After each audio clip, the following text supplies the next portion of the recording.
Toronto icyugira sinyumba ya Brighton Apartment ejire busyo bw'ekiro ya Embassy ekeroko gende nyakoe.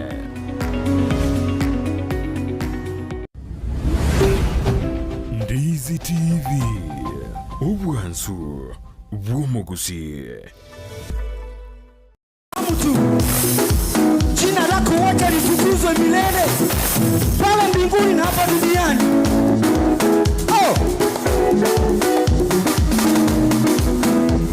Baba yetu wa mbinguni, jina lako litukuzwe Baba. Baba yetu wa mbinguni, jina lako litukuzwe. Baba yetu wa mbinguni, jina lako litukuzwe Baba. Baba yetu wa mbinguni, jina lako litukuzwe.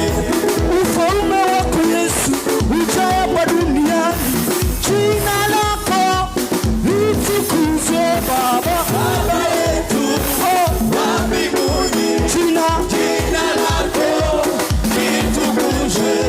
Mfalme wa wafalme wa mbinguni, jina lako litukuzwe Baba. Baba yetu Yesu wa mbinguni, jina lako litukuzwe. Kimbilio la wanyonge ni wewe Baba yetu, jina lako litukuzwe Baba. Baba yetu wa mbinguni, jina lako litukuzwe. Haya, tupige makofi juu ya juu.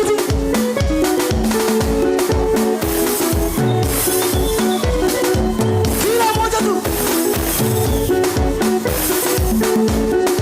Kila moja pigeni makofi, shangwe na vigelegele. Chukua yetu.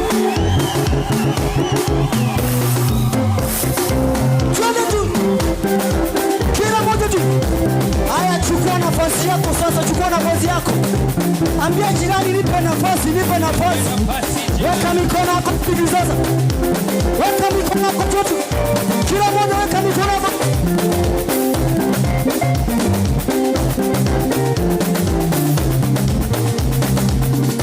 Weka mikono yako tu.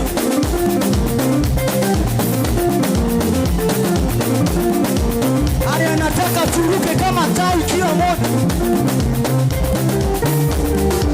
Haya, ruka tu kama tai tu. Kila moja tu. Twende tu, kila moja tu. Bwana amenibariki, naruka kama tai. Naruka kama tai. Bwana amenibariki, naruka kama tai. Naruka kama tai. Yesu ameniinua, naruka kama tai. Naruka kama tai. Unaruka kama tai. Naruka kama tai. Tena ruka kama tai. Kama tai. Unaruka kama tai. Naruka kama tai. Tena ruka kama tai. Naruka kama tai. Tena ruka kama tai.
Tunasema Yesu yuwai. Jehova yuwai siku zote. Twende Jehova yuwai siku zote. Watu wote tumsifu.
Mataifa yote yanamsifu Yesu.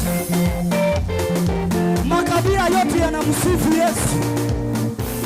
Ndiposa sisi tumepewa uhuru na nafasi ya kuishi. Tunamsifu Yesu asubuhi ya leo. When Jesus came down, when he landed to Israel. When there was trouble, he came down to Africa. Praise him in African way. When Jesus came down, he came down in heaven. When he landed in Israel. When there was trouble, he came down to Africa. So we must praise him. Praise him in African way. Shangwe na vigeregere kwa Yesu. Weka mikono yako hivi kila moja. Huko nyuma weka mikono yako hivi. Yesu anatawala na ni mshindi wa vyote. Tunasema mbuye Nyasaye, mbuye Nyasaye, mbuye Nyasaye. Mbuya, mbuya, mbuya, mbuya.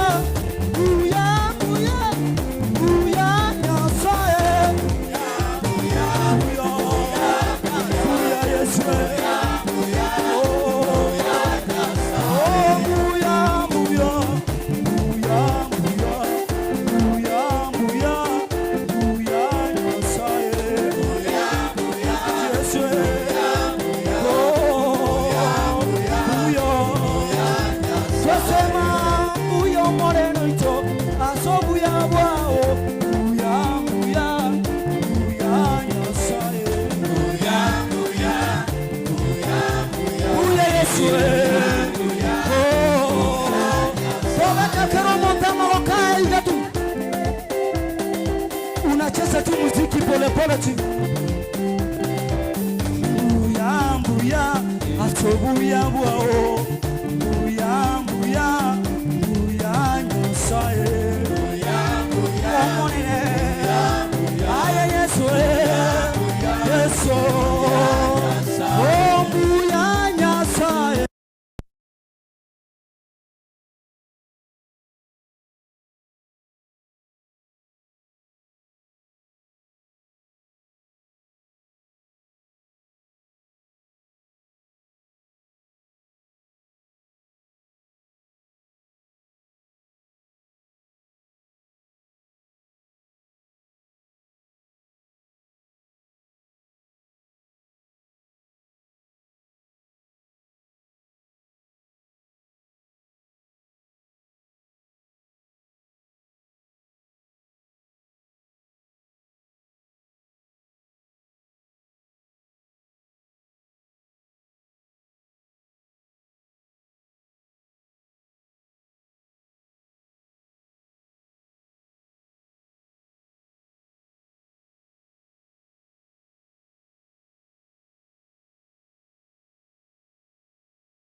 Huko nyuma watu watainua mikono yao.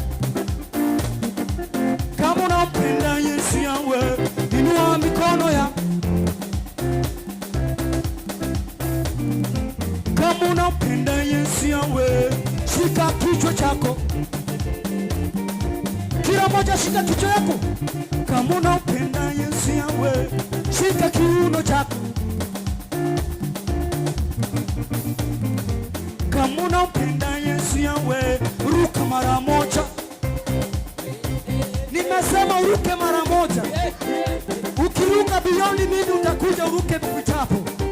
Oh. Kama unampenda Yesu yawe, ruka mara mbili. Mara mbili. Kama unampenda Yesu yawe, ruka mara tatu. Haya. Tukiwa hapo tunapoenda kumalizia katika kipindi cha sifa, tunataka tuweke mikono yetu tu hivi. Kila mmoja weke mikono yako tu hivi. Wimbo tunaoenda kuimba ni ishara ya kumwambia kwamba Yesu, hakuna kama wewe. Umenitendea asubuhi ya leo, wiki mzima, mwaka huu tangu nianze. Hakika nimeona makuu yako. Hey Yesu, hey Yesu, hey Yesu, hakuna kama wewe. Hey Yesu, oh, hey Yesu, Yesu, hey Yesu, hakuna kama wewe. So najua kila mtu ameshika. Sasa weka mikono yako venye nilisema. Hiyo ni rumba tu, nacheza rumba pole pole tu. Hakika hakuna kama yeye Yesu. Matendo yake ni makuu kwa maisha yetu, kwa familia zetu. Matendo yake ni makuu. Atwende tu. Hey Yesu, hey Yesu, hey Yesu, hakuna kama wewe. Hey Yesu, Bwana wangu wewe. Hey Yesu, umenitendea. Hey Yesu, hakuna kama wewe. Umenitendea makuu, nimeona uwema wako. Umeniinua Yesu, nimeona ukuu wako. Hey Yesu, hakuna kama wewe. Hey Yesu, Bwana Yesu, hakuna kama wewe. Bwana wewe Yesu, umekuwa daktari wangu. Yesu, hakuna kama wewe. Kwa sauti zetu Yesu, hakuna kama wewe. Yesu Baba, kimbilio langu Yesu, hakuna kama wewe. Yesu, Yesu, Bwana, hakuna kama wewe. Haya, sikia, weka mikono yako hivi tunapomaliza. Fanya tu hivi. Nikisema hakuna kama wewe, unamsema hakuna kama wewe. Hakuna kama wewe. Hakuna kama wewe. Yesu, hakuna kama wewe. Hakuna kama wewe. Wewe nguvu zangu Bwana wa milele. Hakuna kama wewe. Bwana, hakuna kama wewe. Hakuna kama wewe. 1 2 3 kwa jina la Yesu. Inua mikono yako mahali popote ulipo, usikae chini, inua mikono yako. Thank you Jesus. Wakati mwambie Bwana, hakika unastahili. Yes Lord. Heshima na utukufu Baba. Yes Lord. Dadi, unastahili heshima na utukufu asubuhi ya leo. Bwana Yesu. Mfalme, unastahili heshima na utukufu. Jina lako la ajabu. Lord, we worship you. Hakuna mwingine kama wewe Bwana Yesu. Yes Lord. Ina mikono yako kila mmoja katika ukumbi huu.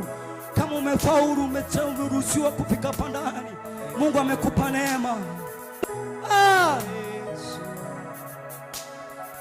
Unastahili heshima na utukufu. Jina lako la ajabu Yesu. Holy Lord. Oh, wewe mtakatifu wa takatifu. Tunakualika Yesu.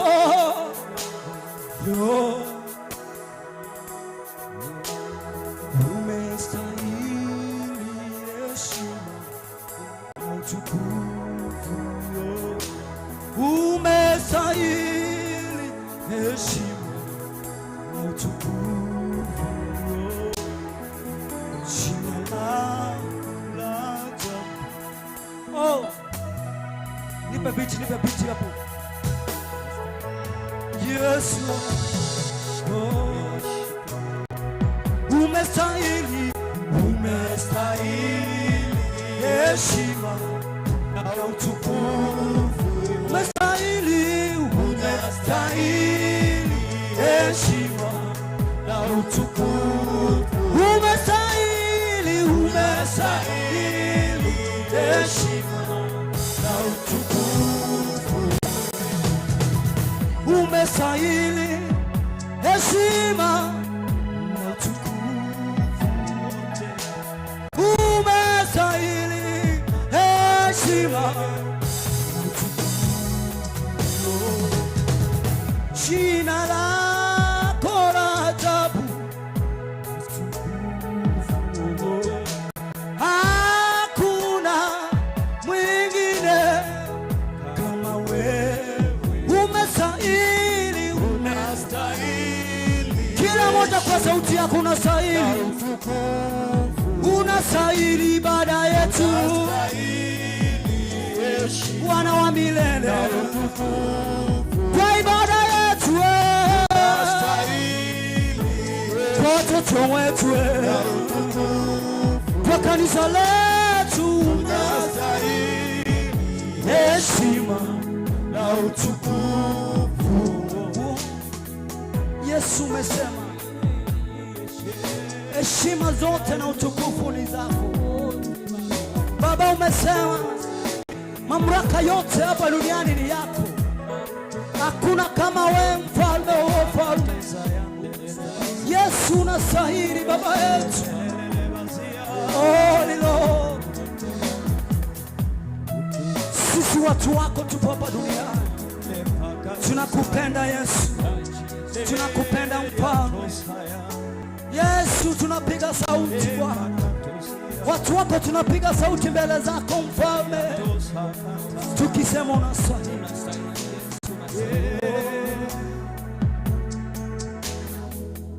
Maelfu kwa maelfu piga sauti akisema mtakatifu wewe. Inua mikono yako tunapomaliza hii. Tunamwambia maelfu na maelfu. Siku hii ya Jumapili Bwana, watu wanakuabudu, wamepiga sauti wakisema wewe ni mtakatifu. Inua mikono yako, inua mikono yako, inua mikono yako.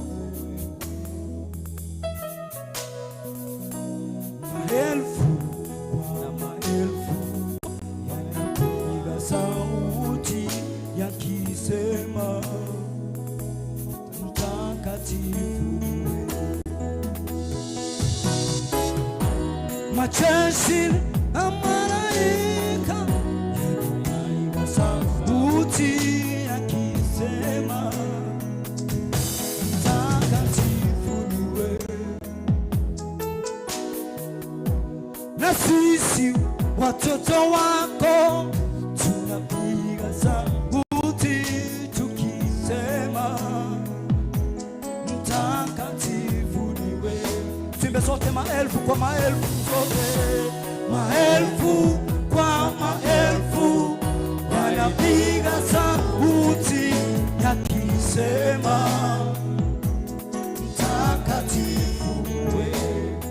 Na majeshi yote ya malaika, majeshi ya wana wetu yanapiga sauti yakisema mtakatifu wewe. Sisi kama watoto wa Mungu sote tuimbe, na sisi watoto wako tunapiga sauti tukisema mtakatifu wewe. Inua mkono wako. Mtu wa Mungu anapoenda kukuja, nataka tuimbe stanza moja inasema, ni Bwana, ni Bwana Yesu, ni Bwana, ni Bwana, ni Bwana mtakatifu. Inua mikono kio. Ni Bwana, ni Bwana, ni Bwana mtakatifu ni wewe. Inua sauti yako, mwambie ni Bwana, ni Bwana, ni Bwana, ni Bwana mtakatifu. Kwa mwisho mwambie ni Bwana, ni Bwana, ni Bwana. Ni Bwana, ni Bwana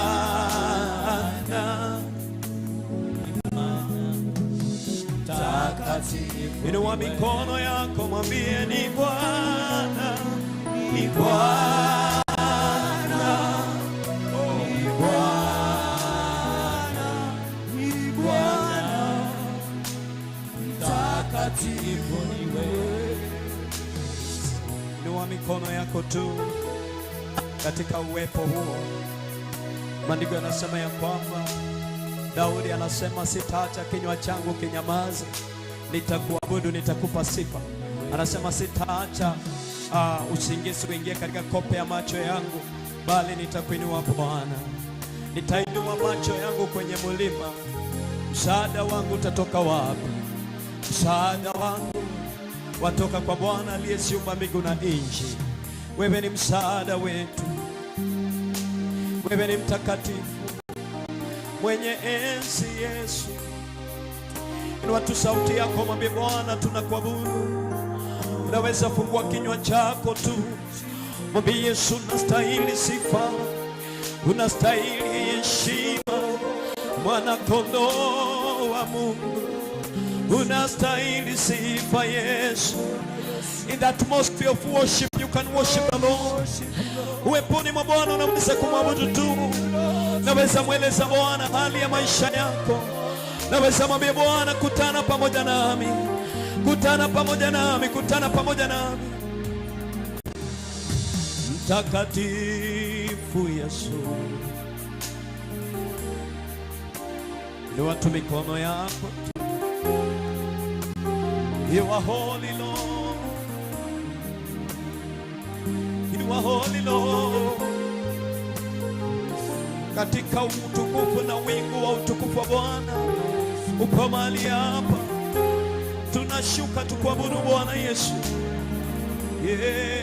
Mtakatifu, mtakatifu, mtakatifu Yesu, mtakatifu Yesu, hakuna kama wewe. Yesu ni mtakatifu, mtakatifu Yesu, mtakatifu Yesu, mtakatifu Yesu, hakuna. Wazee 24 wanainama mbele zako ukisema mtakatifu Yesu, mtakatifu Yesu, Yesu wetu. Oh, ndipo tunashuka mbele zako, twainua mikono tukuabudu. Oh, Bwana wetu leo Yesu, ndipo tunashuka tunakuabudu Bwana wetu, twainua mikono juu tukisema oh, tunashuka. Inua sauti yako, sauti yako, sauti yako, Bwana, ndipo tunashuka. Oh, yes Lord, yes Lord, yes Lord, yes Lord. Yes, you are the Lord, Most High. Yes, you are the Lord, Most High. We lift up our hands to you, Lord, in the atmosphere of worship. Lord, you are able to do it abundantly and exceedingly, more than what we think, more than what we do. You are the Lord, you are the Lord, you are the Lord, you are the Lord, you are the Lord, you are the Lord, you are the Lord, you are the Lord, you are my God, my Redeemer. You are the Lord, you are the Lord, Jesus. Repakato sayandele bazia. In your presence, Lord, I desire more. Thank you, Jesus. Nataka uyakiri maneno haya pamoja nami. Uweponi mwako, hapo ninatamani Bwana. Wengine watamani vyeo, mali, wengine watamani majina, wengine watamani wasikizwe na ulimwengu, lakini natamani uweponi mwako Jehova.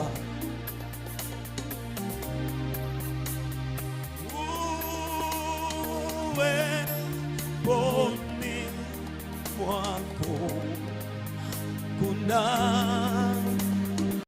amani.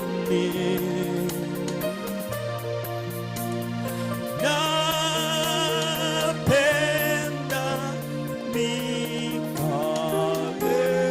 nawe Bwana. Mtu wa Mungu sikia, hapo kuna uponyaji. Mtoto wa Mungu sikia, hapo kuna mafanikio. Mama mzee sikia, hapo kuna faraja. Daudi alipoketi uweponi mwa Bwana, Bwana hakumuacha. Yusufu alitamani sana ampendeze Yesu. Sikia mtoto wa Mungu, uweponi mwa Mungu, Mungu pigana vita vyetu tukiwa chini yake, kwenye kiti chake cha enzi.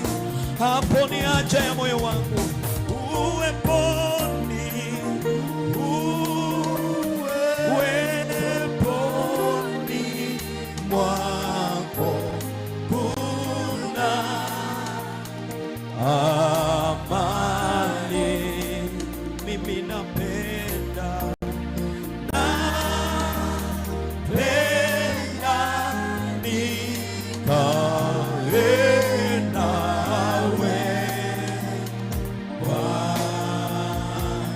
maneno hayo kwa mara moja tena, rudia kwa nguvu. Uweponi mwako kuna amani,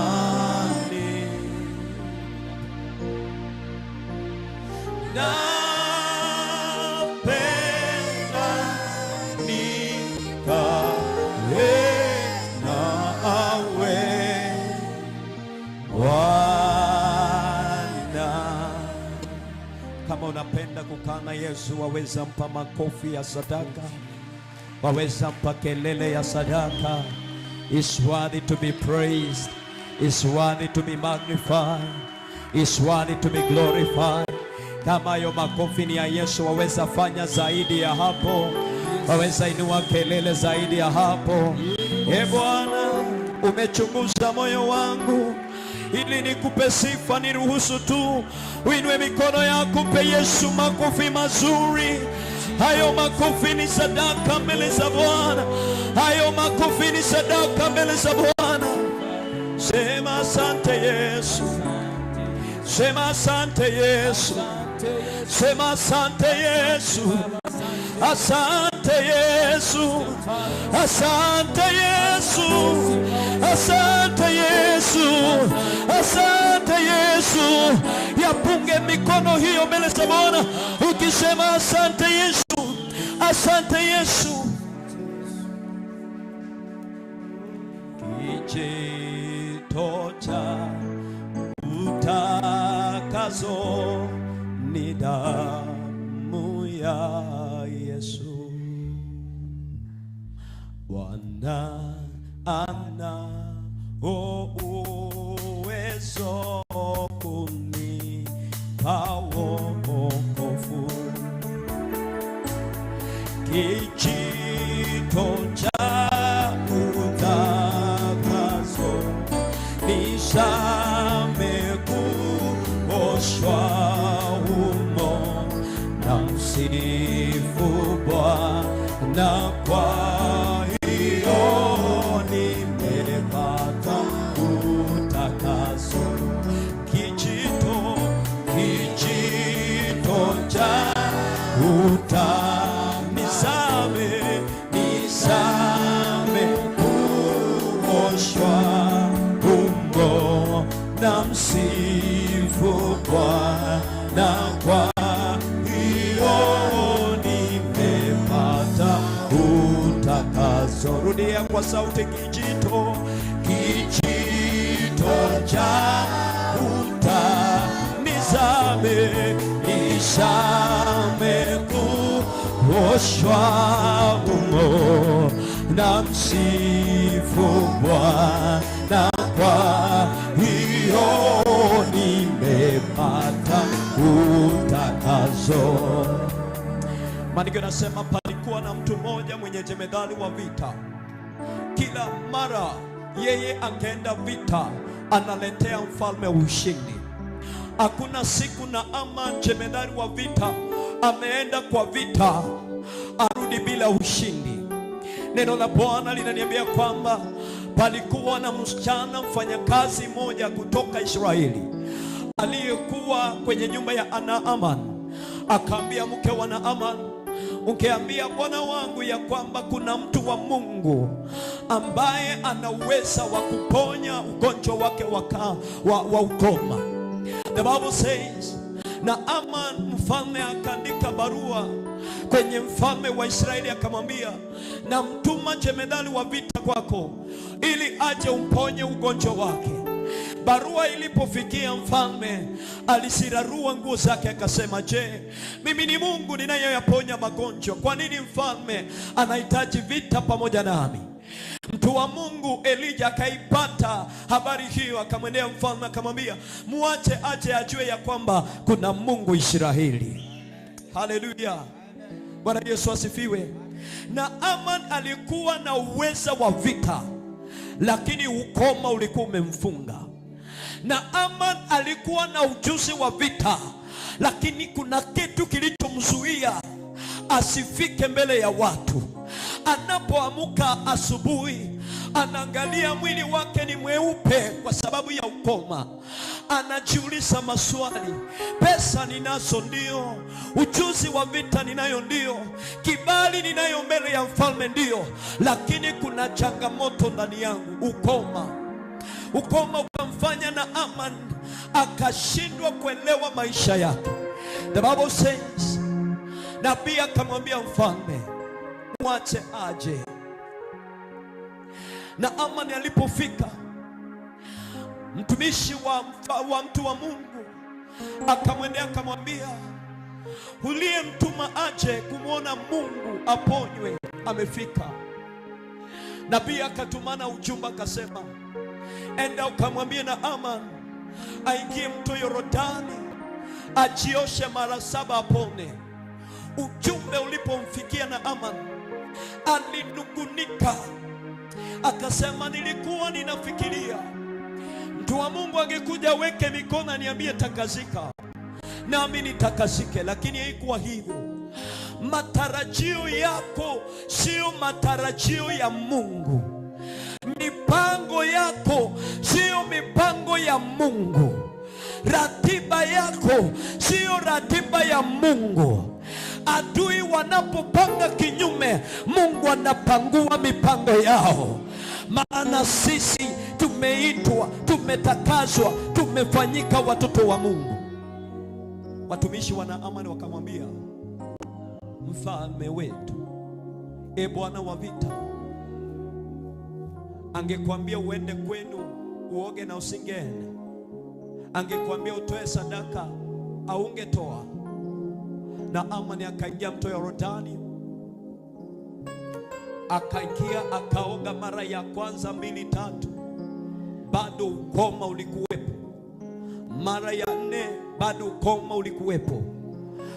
Karibu kumaliza akaweka imani, siwezi toka kwetu nikuje mji huu nirudi na ukoma. Akaingia mara ya mwisho, alipoinuka ngozi yake ikawa kama ya mtoto mchanga, kwa sababu ya imani aliyoweka pamoja na mtu wa Mungu. I'm speaking to someone. Kuna changamoto imekushika, kuna hali imekukamata, magonjwa yamekukwamilia, shida imekukwamilia. Kwa jina la Yesu Kristo ikuachilie. Kwa jina la Yesu Kristo ikuachilie. Kwa jina la Yesu Kristo ikuachilie. Mto Yordani haukuwa mto Yordani tena, lakini wakati Naamani alikuwa pale ulibadilishwa kuwa kijito cha uponyaji. Na wewe pokea neema ya uponyaji kwa jina la Yesu. Na wewe pokea kibali kwa jina la Yesu. Na wewe maisha yako yabadilishwe kwa jina la Yesu. Namuona Naamani akitoka Yordani akisema, hakika Bwana amenitendea. Na wewe ukitoka hapa, hakika uwe na ushuhuda ya kwamba Bwana amenitendea. Bwana amepigana vita vyangu. Bwana amepigana na adui zangu. Mtu waseme nampokea Yesu. Haleluya. Naweza keti kwa dakika moja, uniruhusu nisome maandiko, kisha tena nitaendelea na ibada ya kufungua maisha yako. Praise the name of Jesus. Bwana Yesu asifiwe. Moyo wangu usilie tena, moyo wangu usibabaike. Tunaye Mungu mkuu sana, muweza wa yote. Aliingia rohoni mwangu, kanipa kutulia, kanambia ewe Bwana usilie tena. Aliingia rohoni mwangu, kanipa kutulia, kanambia ewe Bwana usilie tena. Ninajua shida yangu mimi nitazitatua, bila Yesu mimi ni mtu bure. Mimi siwezi neno lolote ila wewe Yesu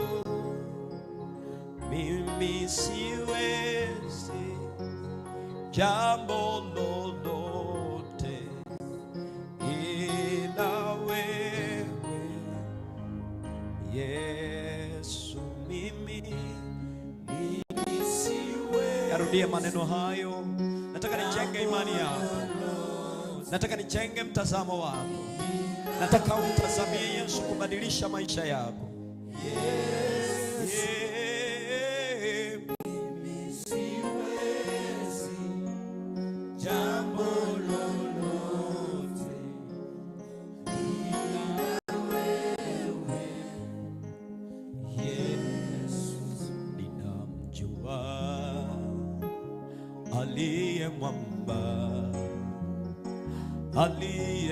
aliyeniokoa ni Bwana Yesu. Ninamjua, ninamjua. Nataka ujenge imani yako ndani ya Yesu Kristo. Nataka uweke matumaini yako ni Bwana Yesu. Mimi namjua, ninamjua aliye mwamba, aliye mwamba, aliyeniokoa ni Bwana Yesu. Mimi namjua, ninamjua aliye mwamba, aliyeniokoa ni Bwana Yesu. Kila mara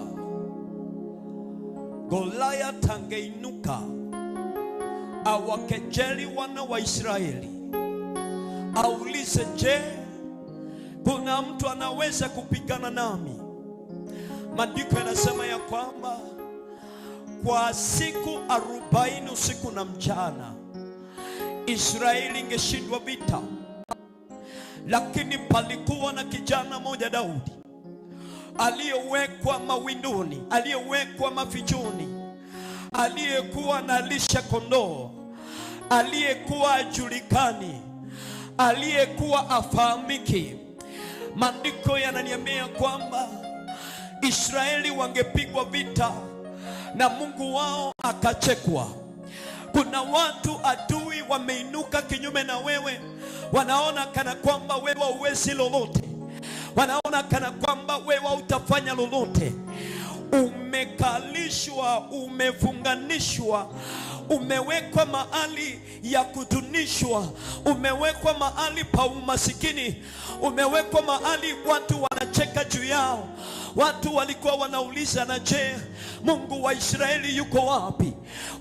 Majirani, adui zako wanacheka, wanasema wacha tuone maombi yake yatamsaidia nini, wacha tuone kanisa lake litamsaidia nini, wacha tuone kufunga kwake kutamsaidia nini.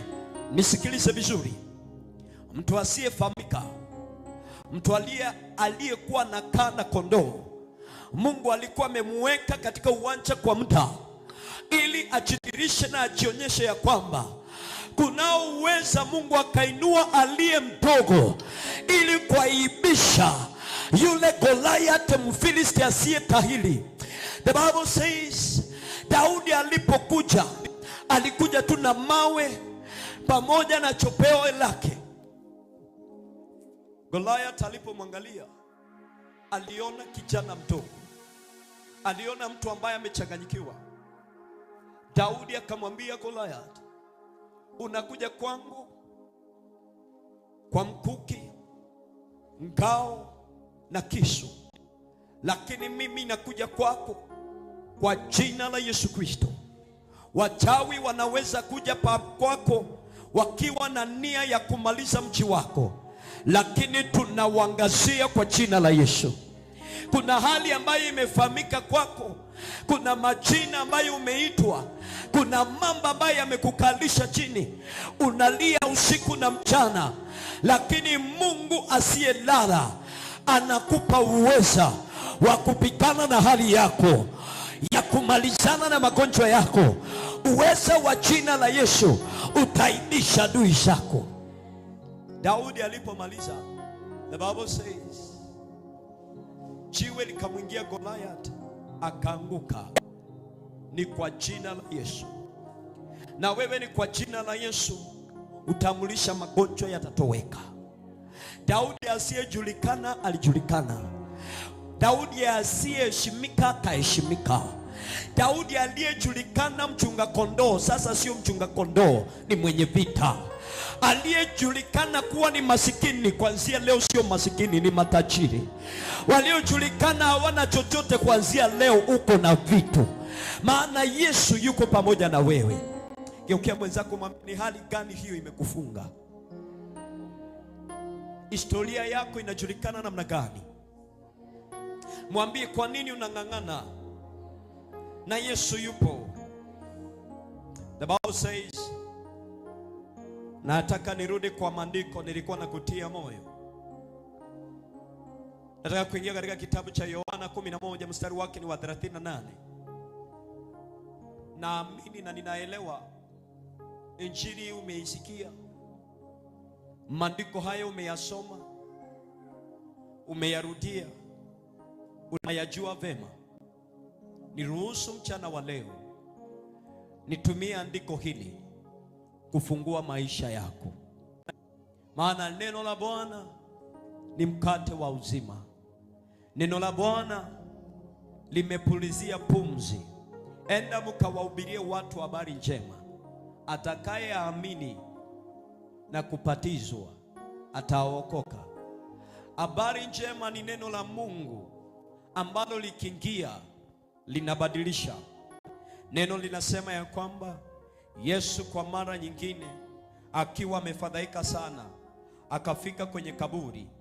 Hilo kaburi lilikuwa pango ambalo jiwe lilikuwa limewekwa kwenye ingilio lake. Yesu akasema liondoe hilo jiwe. Martha ndugu yake Lazaro aliyekufa akasema, lakini Bwana, wakati huu atakuwa ananuka, kwani amekusha kuwa kaburini siku 4. Yesu akamwambia, sikukwambia kwamba kwa kama utaniamini utauona utukufu wa Mungu? Kwa hiyo wakaliondoa lile jiwe kutoka kaburini. Yesu akainua macho yake akasema, Baba, ninakushukuru kwa kuwa unanisikia.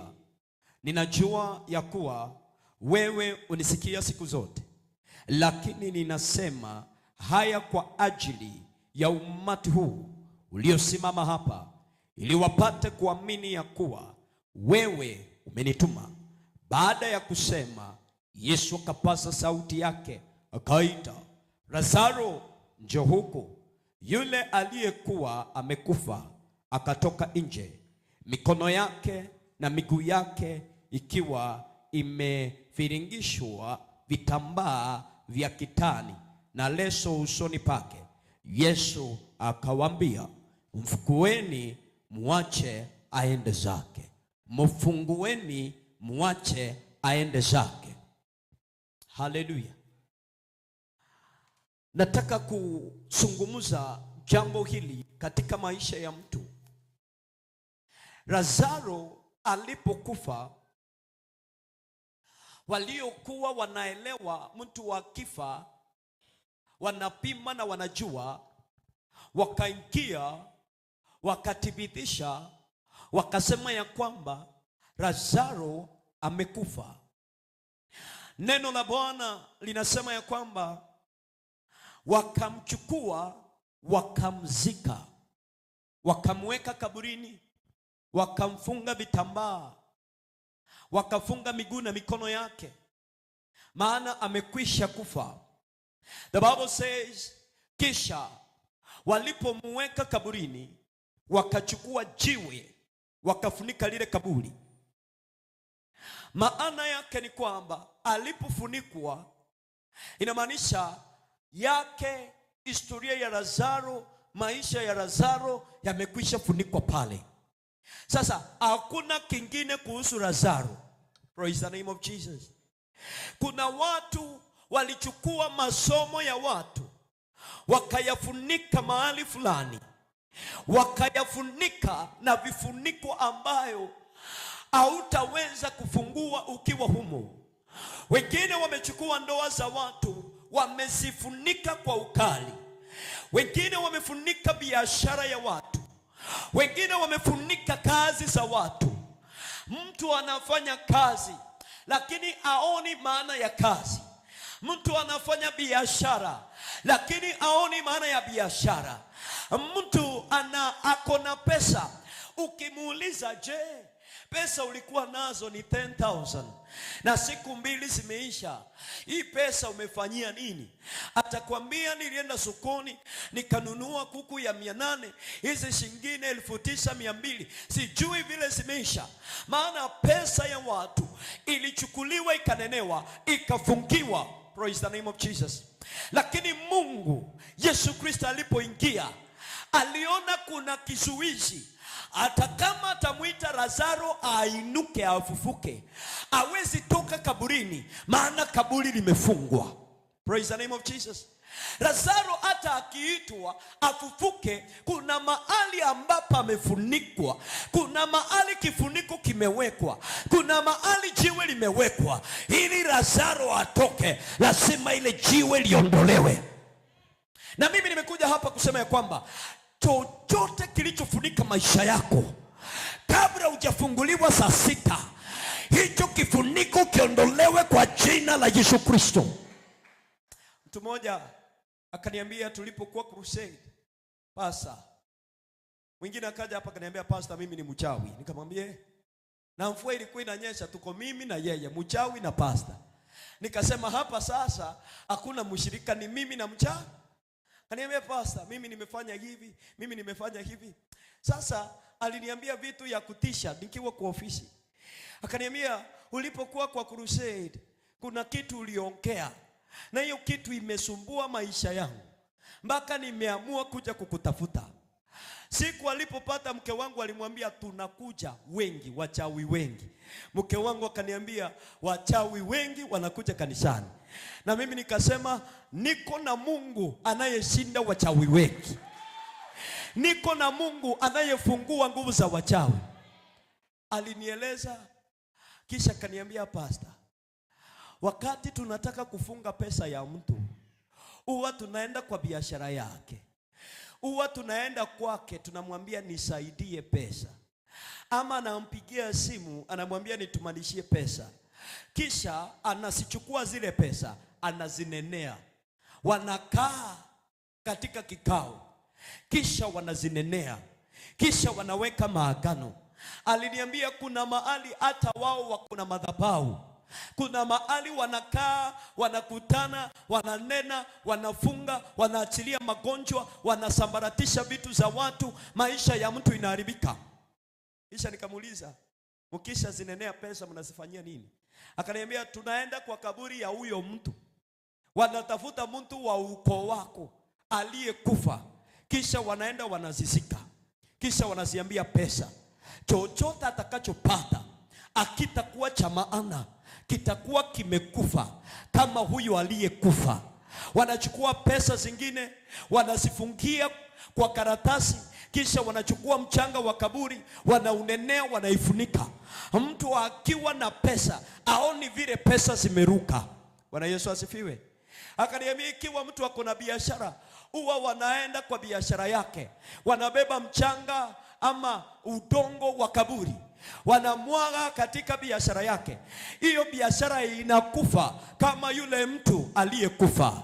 Leo nimekuja kusema ya kwamba kila pesa iliyokamatwa ikawekwa kwa kaburi, kila biashara iliyokamatwa ikawekwa kwa kaburi, kila ndoa iliyokamatwa ikawekwa kwa kaburi, ninaiondoa mahali pale katika jina la Yesu Kristo. Kisha kaniambia, pastor, wakati watu wamelala huwa tunaingia. Nikamwambia, haya, mnaingia namna gani? Kaniambia, tunaingia na hata mtu atasikia tumeingia.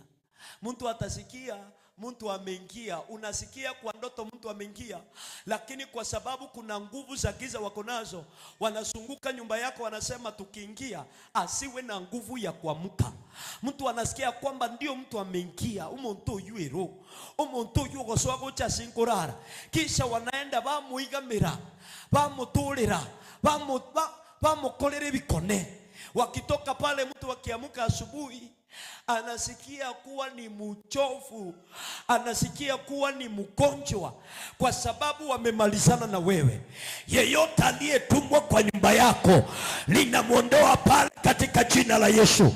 Kuanzia leo na kuendelea, malaika wa Bwana waliotumwa kulinda shamba la Edeni washuke kwenye mji wako, walinde na upanga, walinde na moto, au wachawi watakapoingia waondoke kwa jina la Yesu. Praise the name of Jesus. Kisha akaniambia kitu moja, ikiwa tunataka kukorofishana mji, mama na baba, huwa tunatuma paka.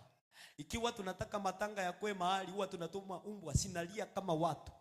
Tunatuma paka, moja inalia kama mama, ingine inalia kama mzee, ingine inalia kama mtoto. Kisha nikamuuliza, sasa umekuja hapa kufanya nini? Bwana Yesu asifiwe. Umenieleza hii yote, sasa unataka nifanye nini? Nifanye nini? Kaniambia, unajua pastor, kile ambacho nimekuja hapa ni kujisalimisha. Maana tumejaribu, tumeshindwa na wewe. Nikamwambia sawa, mlifanya nini? Pastor, unajua wakati ulipata ajali, sisi ndio tulisababisha. Nikamwambia sikukufa. Na sasa vile hii mvua inanyesha, nitagete nkube wake guiterema. Kaniambia pastor, yaya titagete kukwa. Mchawi anaweza ogopa kifo. Mchawi akikutana na Yesu anajisalimisha. Bwana Yesu asifiwe. Kaniambia umanyete egenteke pastor nakina etwe babe kira ngeta gantebi to basa kwena nande oye nyaroka yawe nene bono chinyaroka buneko benene nerengo cha kwaro yonde. Nikamwambia kengega, uchawi sio kitu, uchawi hauna nguvu, uchawi hauna mamlaka. Nikwambie kitu alichokuwa nacho ni kitu cha aibu, hakina hata maana. Bwana Yesu apewe sifa.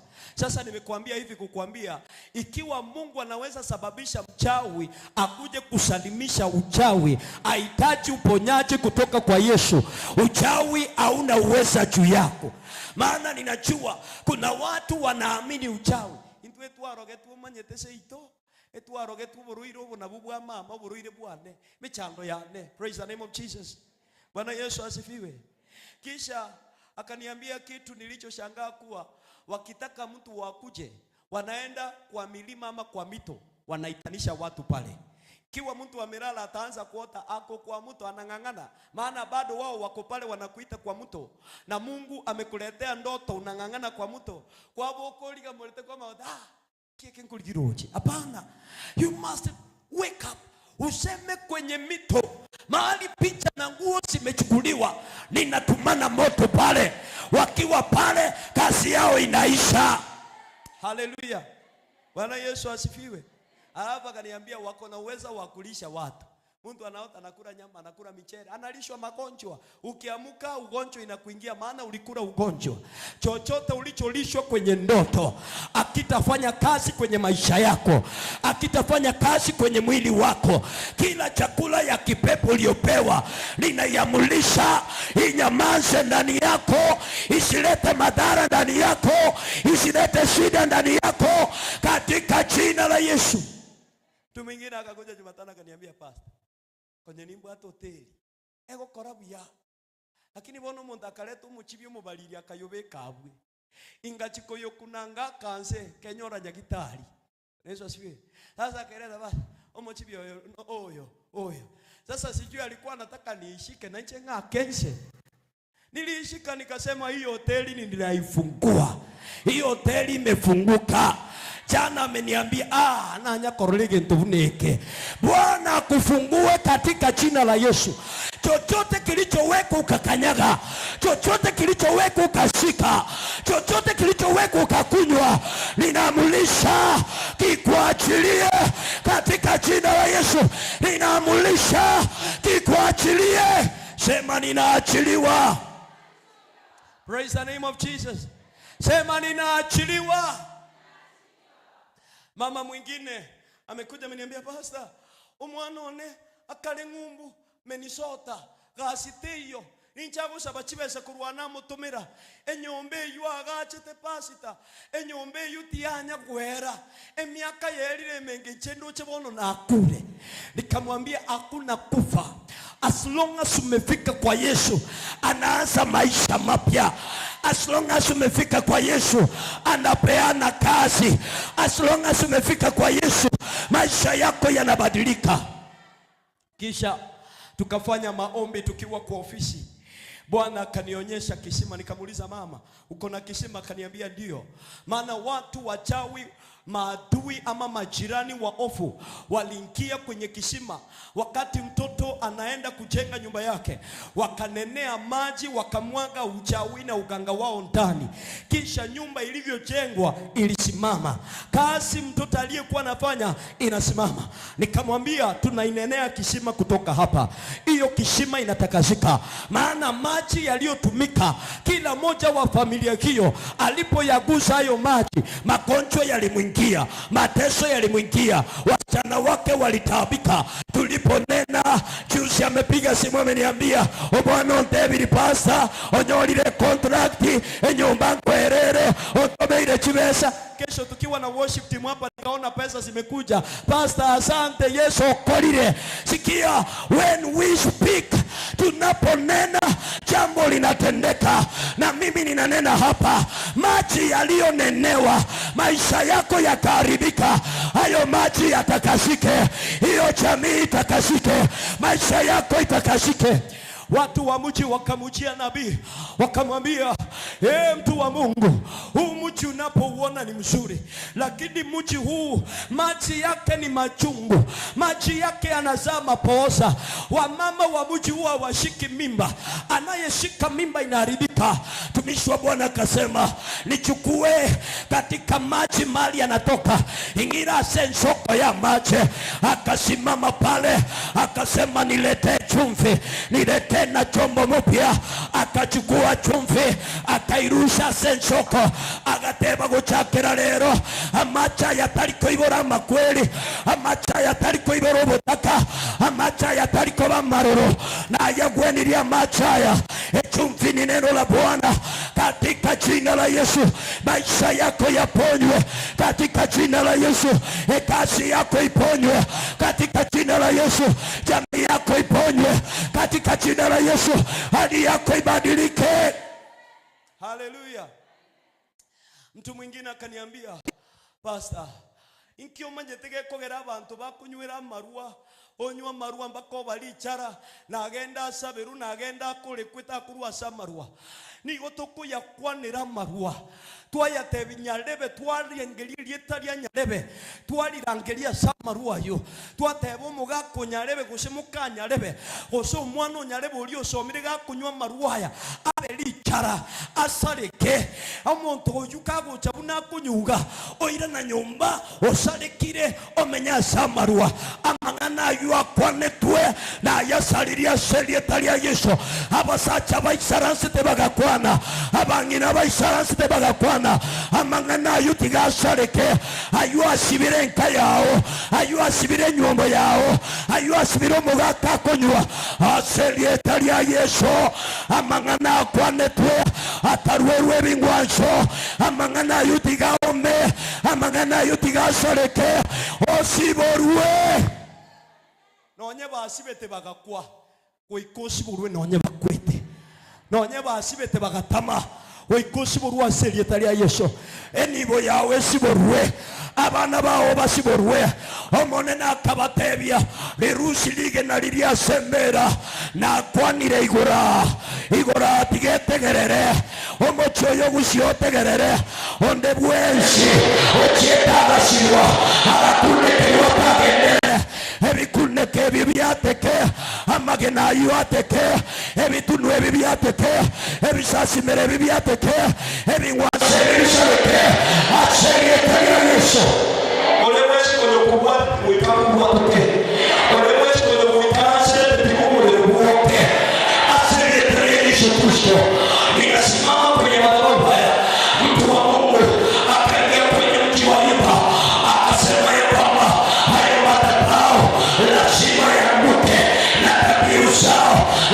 lazima ziboromoke, lazima zimwagike kulingana na neno la Bwana. Ile madhabahu ikaanguka. Yesu aseme rukende kionse ekia wachete ekia wanyamami wachete. Sikia, mtu alinishangaza jana, aliniambia pasta, mimi niko na shida. Nikamuuliza uko na shida gani? Akaniambia jinsi ninavyosikia sio vizuri, kazi ninafanya lakini niko mgonjwa tu. Tulipoomba nikamwambia kwamba Mungu alitupa uweza, akatuambia cast out every demon, tuyakemee kila mapepo. Lakini nikamwambia hivi, mimi sijui aliyerusha hayo mapepo, tunayamulisha yatoke kwako, yarudi kwake. Tulipomaliza kuomba usiku saa 7, nikasikia ananiambia basa mjini na uende, lakini kumosi Mungu ni wewe ni kurudi wewe ndio yeye. Kumbe yule jamaa mtu aliyezaliwa na yeye amesikia wivu kwa sababu ya ndugu yake. Leo ninasema abe mamumino, abe mumuromino, abe nekasiri yao, abe montonde bwenzi ochire mamichanae na kurushio ebirechere binoyane ebechane yomoyane. Sijui alibeba namna gani, una alileta akabibeka akabikodera bimuyane nimotena alisiku atutomete alinawe wala kuachie toterishe kugenda bimukuna mero munene bimochapero munene. Natangaza kwa jina la Yesu, kila magonjwa yaliyonenwa juu yako yaondoke kwa jina la Yesu. Kila shida iliyonenwa juu yako iondoke kwa jina la Yesu. Kila mateso yaliyonenwa juu yako iondoke kwa jina la Yesu.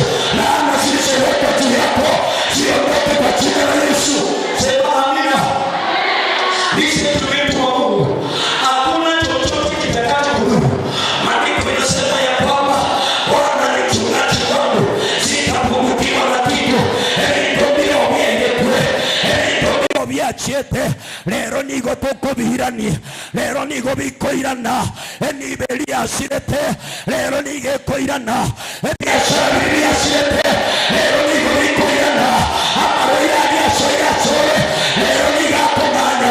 Amande baruti amaroya. Akonyoro musara. Amrobo nigo chapera. Chapera lero. Asere yosokora.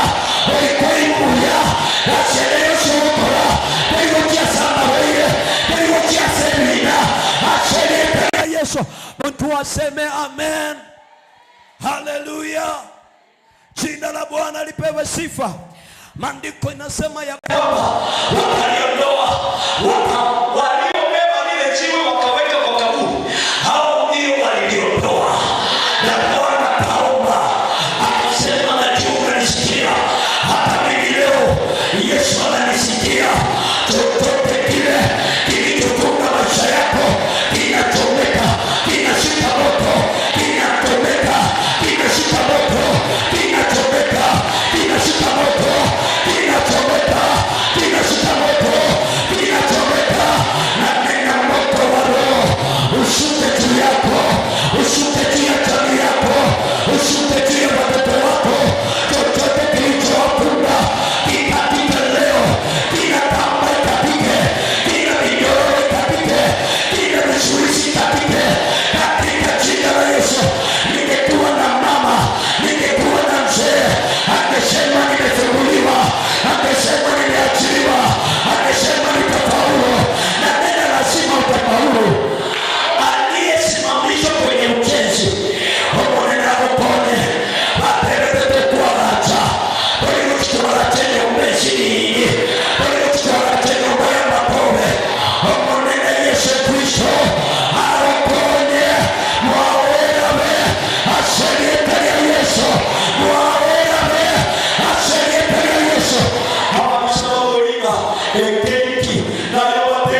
Yesu.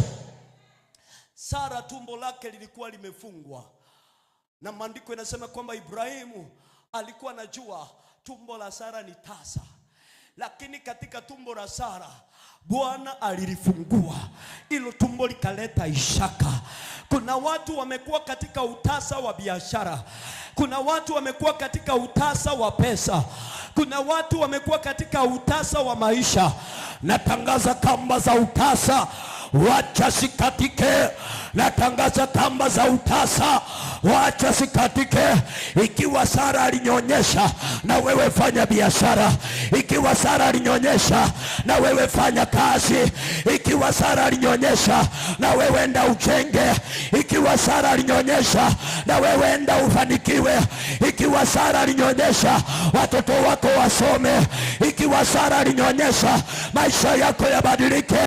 Ikiwa Sara alinyonyesha, line ndege yuo nonye tigwasomete genda ngumbu. Haleluya. Maandiko yanasema Ana alikuwa amefungwa ni tasa. Alipoenda mbele za Bwana akafanya maombi kwenye madhabahu ya Shilo, maandiko inaniambia ya kwamba aliomba mpaka Eli akamwona mwanamke aliyekuwa amelewa. Kuna watu wanaangaliwa, wanaona wamechanganyikiwa. Baada hujachanganyikiwa, hawa adui zako ndio wamechanganyikiwa. Wewe endelea na maombi. Wakisema kama sabara gokonye, wewe endelea na maombi. Wakisema kanisa gokonye, tigane kanisa morigi Yesu Kristo oyunero kogokonya oyunero kogosibora. Hallelujah. The Bible says, na Sara akaweka agano pamoja na Mungu. Akamwambia Bwana, Samueli wa kwanza 2, ukinipa mtoto na mimi nitakupa awe mtumishi wako. Eli akamwambia, enda, maombi yako yamejibika. Ana alipoenda nyumbani akachukua mimba. Kuna watu wanachukua mimba ya biashara. Kuna mtu wanachukua mimba ya kazi. Kuna mtu wanachukua mimba ya mafanikio. Nonye bana baoti basomete na arorira bachire ngumbu nonye basomete na yebuoti gayesa kore bikone na arorire bagokore biashara ebatigerete kerasi sato omone no bakonyire omone na gokonye yesa gokonye yesa gokonye yesa gokonye aba bisaba oboika basoke abantu bakorangirania omongino oli omogotu nonye chimbere chiagotire enkai agenda kogonkeria omwana ntoka ntomanyeti ekitwaibure no mwana uchire ekitwaibure Sara obyarire ekibakoigwa tigane bite binge baibunga Yesu gokoreire baibunga Yesu kogwenirie baibunga Yesu gosiboire baibunga Yesu koire megondo. Kuna watu wameuza mashamba. Shetani alifanya mbinu, mashamba yakauzwa kwa sababu ya magonjwa. Shetani akaleta kitu fulani, ulikuwa na biashara vizuri, hiyo pesa yote ikahamia, ikaenda semina. I pray today, the Bible says in Joel chapter number 2 verse number 25, mimi Mungu nitarejesha yale nzige walikula wakabakisha mifupa, yale majeshi waliharibu, mimi Mungu ninarejesha. Natangaza nonye yaone tigwe abana banyore gasubagure. Natangaza nonye yaone tigwe okore biashara oyegure mono mono mono mono otware megondo bakoro kweruminati obatebi na yatarigo ligieli etarinde Yesu koriraya. Hallelujah. Bwana Yesu apewe sifa. Sikia nikupe ushuhuda. Siku moja nilikuwa nalishia mtu ng'ombe, ananipea shilingi 5, kisha ananiambia ya monyoka mpaka seino tigobo chingu bwate. Nikaenda kwa mwalimu mwingine kumulishia ng'ombe, ng'ombe ikapiga maziwa ikamwaga. Alafu huyo mwalimu kitu alifanya akandute sikeime. Nikatoka pale nikamwambia Bwana, hii kazi nimewacha. Hii kazi nimewacha. Nikamwamini Mungu. Leo hata mimi niko na ng'ombe na aliyenirusha ndani yeshike muri getia mabera atari wakana. Mungu anaweza kukuondoa kwa umasikini. Mungu anaweza kukutendea mambo mwanadamu hawezi kutenda. Wakati umemwamini Yesu Kristo, anaweza kuosha mangerarabe, akorusia seribu, akorusia sobotaka, akorusi korara nsaria, akobeke getanda nonyekeregie stima, akorusia se nyumba yobotaka, akoimo kigochie goroba igoraria. Yesu tarasi nyugokora, Yesu taranga kugokorera, nayo murangerie. Anasema ombeni lolote utakalo kwa jina la Yesu, nawe utapewa. Leo wa mama tutaomba, oyo tagete biashara, tuwa na imani useme naomba kwa jina la Yesu. Anayohitaji kazi, kuwa na imani ujue unapokea kwa jina la Yesu. Anayehitaji kwenda ng'ambo, kuwa na imani ujue onye kirini kadiekyo omonene na wako gekolera. I told you a testimony last 2-3 weeks ago. Kuna kijana alikuwa anapenda kuninyoa. Nikienda ninamwambia ondeta hiyo kongingira na ukongingira. Alikuwa class 3. Akaniambia pastor, nitagete kuichuli green card ya masaka, nitagete kugenda mbekerera magokonsabiri. Nikamwambia the way you have been faithful. Ninaenda na ninyoa, ananiambia pastor itulikuwakana. Na mimi natoka najiuliza kwani huyu kijana anataka nini? Nikamwambia the way you are so faithful, ukienda kujaza uwe wa kwanza kukipokea. Hallelujah. Niliwaonyesha hata picha, amepewa gari, amepewa nyumba, akona kazi, class 3. Watoto wako wasome wampite wewe. Bana bao kibago soma, banyore gashenene, kibago soma goitababe, aserieta ya Yesu. Na yoyo utasomete, omone nakororera mabira, akobeke iguraria. Abantu basoe kumaganga intwe twabugete ngukware, intwe twabugete nkoerare, na ende nkikiaba barigerari batebi Yesu yo, Yesu yo, Yesu yo gokorare, Yesu yo korusia robo soku. Nilipokuwa ninaenda matanga ya shosho yangu, nikapanda gari moja ya mchungaji, na mvua ilikuwa inanyesha vibaya. Kisha wakasimamisha gari mahali uwezi pata hata nyumba. Wakasema hivi, abande mbara batumigite bakwiruka bapasta bosa kabisa. Nikawauliza igo mutagete ngike badotebi naendekera tu atenendie gari nkyo gokora. Nilishuka nikanyeshewa, sikwenda matanga. Nikarudi nikamwambia mke wangu, nimeshukishwa, nimenyeshewa, matanga sijaenda. Nikaomba siku 3, nikamwambia Mungu, ikiwa ninakuhudumia na ninadharauliwa, unipe gari. Nikaamini Mungu, nikatafuta dhabihu, nikachukua kidogo.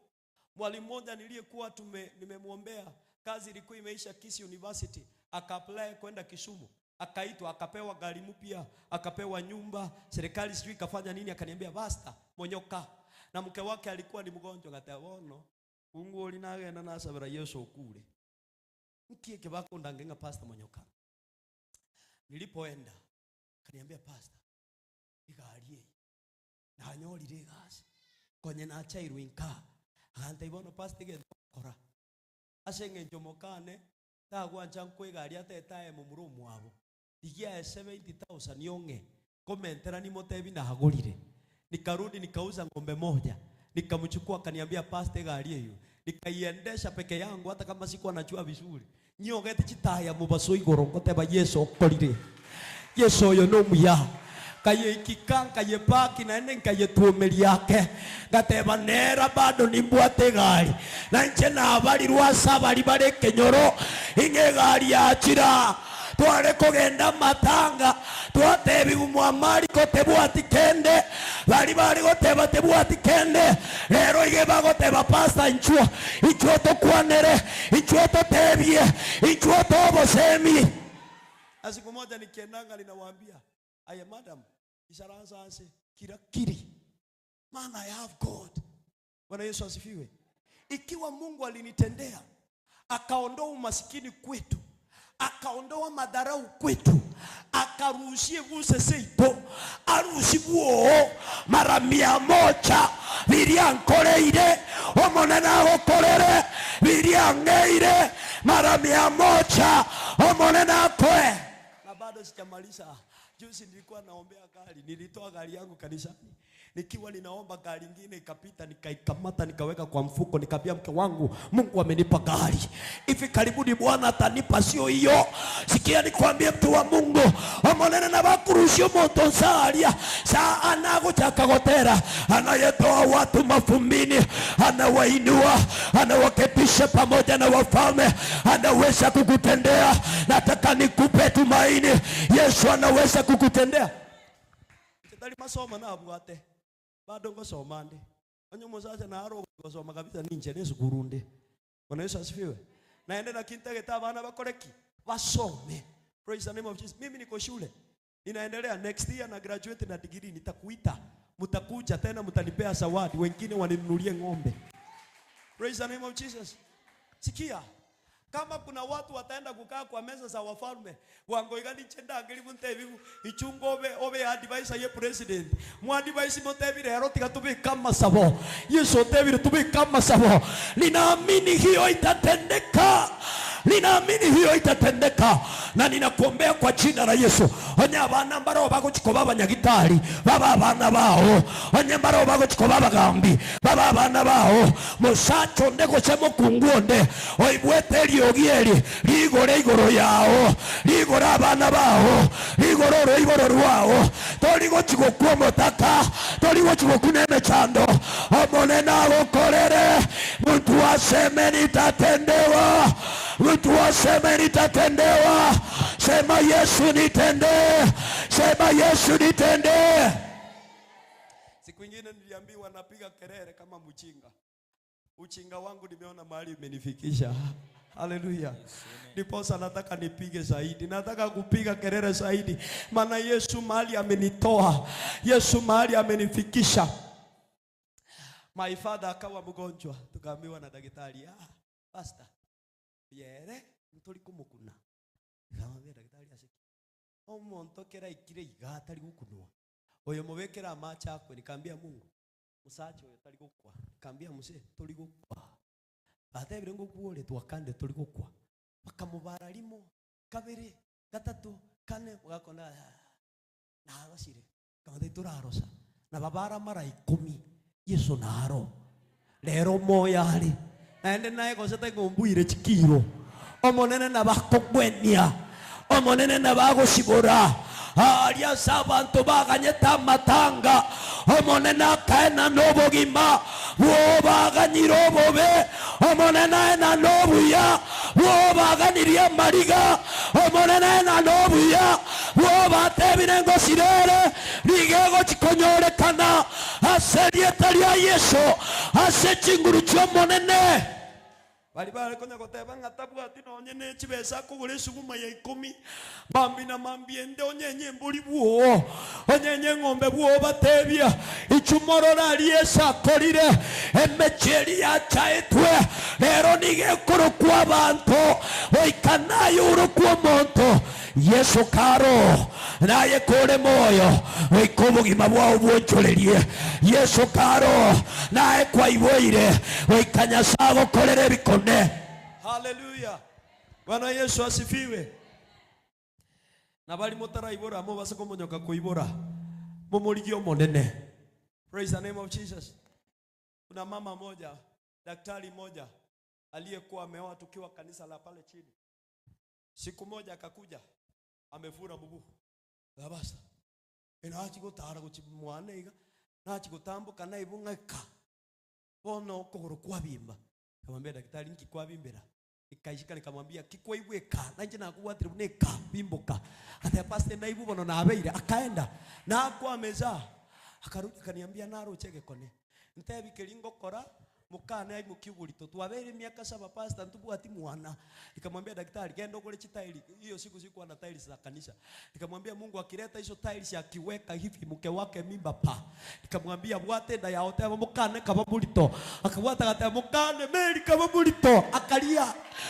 Kisha baada ya mwaka moja nikiwa ninafanya ordination ya akakuja na mtoto pastor umanye to oyo onyaruka mwisho kanangeli pastor naendo nyoliro mumura naende ngamotebi bado nukana bado gocha bare tegerera omonena agokorere Yesu agokorere tali ase chisemi chiao tali ase chibesa chiao tali ase nibo yao ase chinguru chemoikomo chenu waike bintu bikorekane boronge waike bintu bibe boronge. Yesu akainua macho akaomba, kisha akainua sauti akasema, Lazaro toka nje. Neno la Bwana linasema Lazaro akatoka akiwa amefungwa. Sijui alitoka namna gani, lakini alifanya nini? Amefungwa vitambaa kichwa, mkono, miguu, lakini alitoka. Sauti ya Yesu Kristo ilimkamata Lazaro mahali alikuwa amewekwa, ikamupa uzima, ikamsimamisha nje. Kisha Yesu kuangalia vizuri akaona hii mzee imefungwa, akamulisha mfungue, muacha aende zake. Akafanya nini? Hakuanza kusema hakimu shibuli, alisema fungua yeye. Na wewe leo utafunguliwa, wapende wasipende. Leo wewe utaachiliwa, wapende wasipende. Leo wewe utakuwa huru, wapende wasipende. Ninaamulisha biashara vitu wabibwatire esi biasi betu twabiretira oikabishi borwe enyome yetu ayebwatire twayeretira oikeshi borwe. Bwana Yesu asifiwe. Mama moja sijui ni miezi 3 iliyopita kanitaipata wakona achiete kinko barabuya ne miaka 3, lakini bono inche bono na tigamenye buno bumburaka kademo ngina no maite Yesu na bakumuhirani kantaibasta asaga chiete nyomba go sasa kali tiga kwa buno no mugongo no kurogo no kuboko aira ne nyomba ngamotebya yande tusaba mangana teba umonene Yesu onene Yesu Isimai na akobolirio molembe na ababurukaniri bunuo kogoro ikiwa mberara usiku akasikia nkongo. Hiyo siku akasikia nkongo mugakabekire plasta asungiro koboko ngomongina umanyete konye sinde tindibu yarakini na achire umongino yakamagwake singa basta bunua kamode nae gwatebete tarinche nae gwatebete tari lakini egente kio parreki omugaka kama komote kurudero tindi kurwa nimbwena nisiburwa ichenongo kwera buone abagaka bali basalirie tegerera yondigeretie omugaka omenyeta sobonyaka omugaka chiro sireire ishiko na moiranirio yue aserie taria Yesu enka ya egwene omugaka agwene omongino agwene aserie taria Yesu. Mwingine akakuja kaniambia pastor abantu bachire oru mwaka 2003 banya gontomera kende ona bachire pi ikamuuliza mongina nakiote tokore pastor na bairana onya bale una bale chete nkorra buya ate no maite una bakuruku ngai ni abana bane basto bugete nchabono nimbebe nimba manyete kamotebyo mongina ekero omwana konyorobo ku oso omwana wagukwa inkina kyukoiwa basita endego chaya nyanga unori ore gwakwe gari na aragerete rituko rigima kamate bono bwatenda yawo akabwata ote chaka kubarangiri batebirana batebi nchumo ngakachire nchumo ngusestima kateba Florence pato tebire irane kamate tarinje na yengo batebi bairane. Maana ninaelewa ulimi uko na nguvu. Bwana Yesu apewe sifa. Ulimi uko na uwe Charlie sira na pastor atebire ngarabona tari kuibu atebono batebira na mwesipi chaka kubarangalia Marieta akisema Charles hata Yesu murudishe, akisema Florence nasema Yesu murudishe.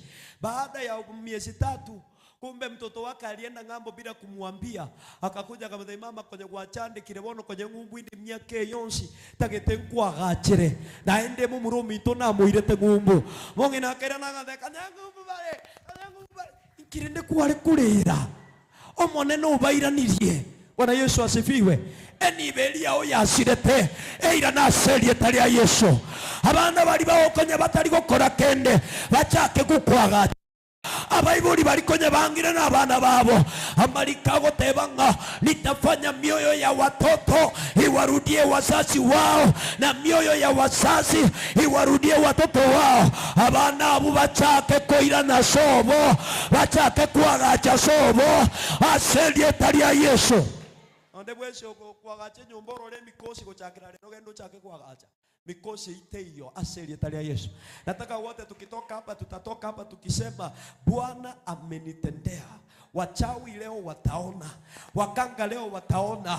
Oyo romoroiro tarantara ikasa 7 na dakika 15 omoroiro bunkuruboro teto chake weche tali lazima nkurangiri mtu wangu sabiri haya aselie taria Yesu. Linaambia hayo magonjwa ya kuachilie sasa, ya kuachilie sasa.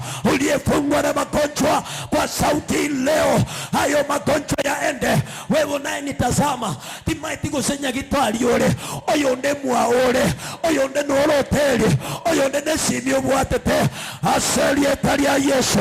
Kera ina ya maroire ayanda tabwati amarieta amaroira yuaume amaroira yuaume aselie taria Yesu.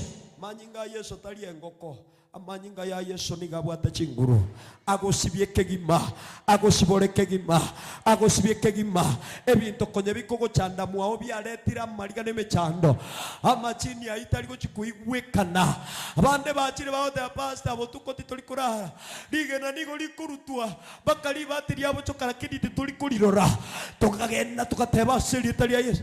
Mwingira gaja aripiga pastor ukitenturaire pastor tulikura saa 7 kabuga bono na bantu bangakire bangure gari bonge boli bono Yesu ekogenda na kingucha kogenda kanisa. Ndani yangu nikasikia enda kaenda, ndio tukapata mabati imebondwa pastor unogusukaiga kuibura ebuna basacha bagutarakirama nikawaambia buna naikaika abasacha bubonsipi tibali gutarakirama olikonyo kubituma bira nebimukuna mekurwa magurumba kumutwe bimotebya ali nabe. Nilipotoka huku saa 9 asubuhi akakereshi pastor igaira nikoje domenyete mongina nara konyore sasi pegiti ibwete ni gakwete ngateka amotebi to basakote bampasita basakote bampasita incheti manyeti to basako ngatora. Bwana Yesu apewe sifa. Ninaamulisha leo yeyote ambaye amekuwa kitesa maisha yako ayaachilie maisha yako, ayaachilie maisha yako. Oyo konyogo chanda buo abwatuke buo aselie taria Yesu. Oye konyogo chanda abana bao ababwatuka aselie taria Yesu. Oye konyogo tomire se biashara byao abibwatuke aselie taria Yesu. Lero tuliko chikoro kubwa madeni naye bagocha gokobesha na korushiria soko monyoka chinyumba na goteba ngabia zambire naye tware nibo yao naye twara chibesa chiao naye tware biashara byao aselie taria Yesu Kristo. Teba aselie taria Yesu. Amagoka nani gasesenirie omobero no chenirwe na nyoriro kogwenigwa. Teba amina. Amen. Hallelujah. Bwana Yesu asifiwe. Amen. Sasa kama ulikuwa mgonjwa, Mungu ananiambia nikwambie, sikia kama kuna ugonjwa. Kama ulikuwa mgonjwa hakuna, imeenda. Imeenda. Amen. Aliye mgonjwa asimame tu to testify. Kama wewe ni mgonjwa simama hapa upokee uponyaji. I feel the power of healing. Ayo magonjwa ya kauke. Inua mkono wako sema ninakausha kila magonjwa. Juu ya watoto wangu, juu ya mwili wangu, katika jina la Yesu. Yesu akawaambia mfungue na umuache. Danieli aliwekwa ndani ya tundu la simba akafungiwa. Abantu mbaro ababisha bakuganyererete. Sikia, kisimba cyalekorora nk'umuntu rutirwe cyataburana. Lakini Danieli karutwa kikaira na maiga kigateba ntu anyakorora umusache gekone buno yogoika kurura. Daniel yakabwe ngoro yechi simba ime agaisaransa katikati chisimba chikamusara undi chigateba nga oyere nturi gukuna oyo gwoko muriro yaya ekera babisha bagutagete bagukure tigabaira ne babekanamo batebu uri mutige uri timo bokuna uri timo ikabana bayange olinko bakorare amalika goteba omoruoti agache mambia agasoa kurangiri nge Daniel omosombo Nyasaye ole igoro moyo ole omoruoti Daniel agateba omoruoti ochikare chisimba n'abasandi bane ekyagera Yesu nesimba ya Yuda nondema nekene bono inaibu Daniel akarangiria abaringi nabo akabategenda musangereri bali bonsi ipi barutete Daniel imamu barete rero babegetoe ogichisimba. Amen. Maandiko yanasema na mfalme akamulisha jiwe liondolewe, Danieli akatoka. Yesu ameamulisha chochote kilichokuwa kimefunga maisha yako kiondolewe na utoke. Biashara itoke, kazi itoke, masomo itoke, mifugo itoke. Iyo soke kuruamwe, soka kuruwa sobotaka, soka kuruwa samachaya, soka kuruwa semechando, soka kuruwa samariga. Omonginoria soka, amaroira yutalia yao, soka kuruamwe, obotaka ubutali ubwao, soka kuruamwe. Yes. Na walioshika Danieli amalikayo tebanga kibarutwa bachieti goikanonye ninse bagatabura ni rwembe igoro.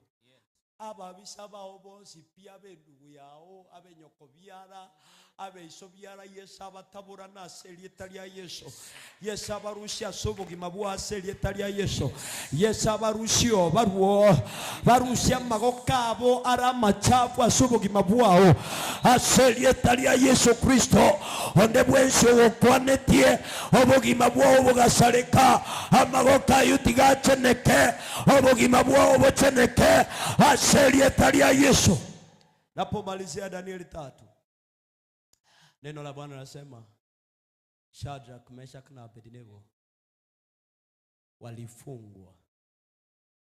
Wakaambia mfalme omorwoti nebaki natokwa Nyasaye ya onto gusasi. Asira ikainuka juu ya mfalme. Maandiko inasema ya kwamba mfalme akasema menta umuriro imara 7, menta obokongu mara 20, menta maruira imara 10. Malikago tebanga kibaba bwata babaruta chinsase kiri cyo muriro kigaita bali babarutete. Shadrach, Meshach na Abednego kibabweto muriro ime omuriro kabutora chingori kiri cyabasibete bagasaka gutara umuriro ime omuruti akarigereria gatebanga ine naroranga basacha mbatoto naruta omusacho yokano weka ino mwana Yesu nkayarwa agaikanga asomurira kabarangeri ngakaruma we bantu mbaro batakiro kwe asobo komu obuo monene no agoika asebya sare byo monene no agoika asenyome yo monene no agoika ababisabu baroro monene ogokoreire ababisabu baroro mugakonchoreire ababisabu barore byasara byagendereire olikonyo ubwetenga ngo siekole omonene akomente nyumba yende omonene akomente libagalinde omonene akomente byasara binde omonene akomente megondo yende aserietalia Yesu ikabanga guchakira rero Nyasao Shadrach, Meshach na Abednego omugambia gateba oyonere Yesu ntagete. Yesu ababisa bao batebe nga Yesu nkonyarole, Yesu nkogweniale, Yesu ngoseseniale, Yesu ngorushia robotaka. Haleluya. Nataka usimame kwa miguu yako. Umekwisha funguliwa, waikire kuigurua. Sasa ninataka Bwana ajithibitishe juu yako. Omonene orokia sole abanda babisa bao nigo bagocha bachake kote bikorikonye bagokora batebe nganyarebe na nyarebe bapangire ke kumbe nere no alenge kende gyosi konyege pangire mamincha nao tikeri gukubwata. Isaya goteba kuna silaha iliyoundwa kinyume nami itakayofaulu. Hiyo silaha inayokuja kwa njia moja Bwana isambaratishe kwa njia 7. Amaruira yu atomirwe abutoranumara gatano kabere tanyora chinchera tanyora libagasole aserietalia Yesu.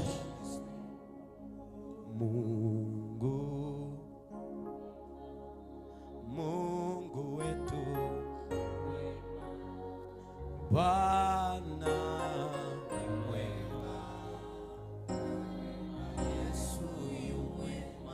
wewe Yesu wangu, rafiki mwema. Napoimba hii wimbo unaendelea kufunguliwa. Yesu, Yesu wetu, wewe mpiganaji wangu, rafiki mwema, mwenye enzi, mwacha funguliwe kwenye biashara yangu wewe, kwenye ndoa yangu wewe, kwenye kazi yangu yu mwema, yu mwema. Njiani kwangu Bwana Yesu, rafiki yangu yu mwema, yu mwema. Wewe ni mwema Yesu, inua mikono yako, mwambie Yesu wangu, Yesu Yesu Bwana wangu, na yule maombi yu mwema, yu mwema, yu mwema, yu mwema.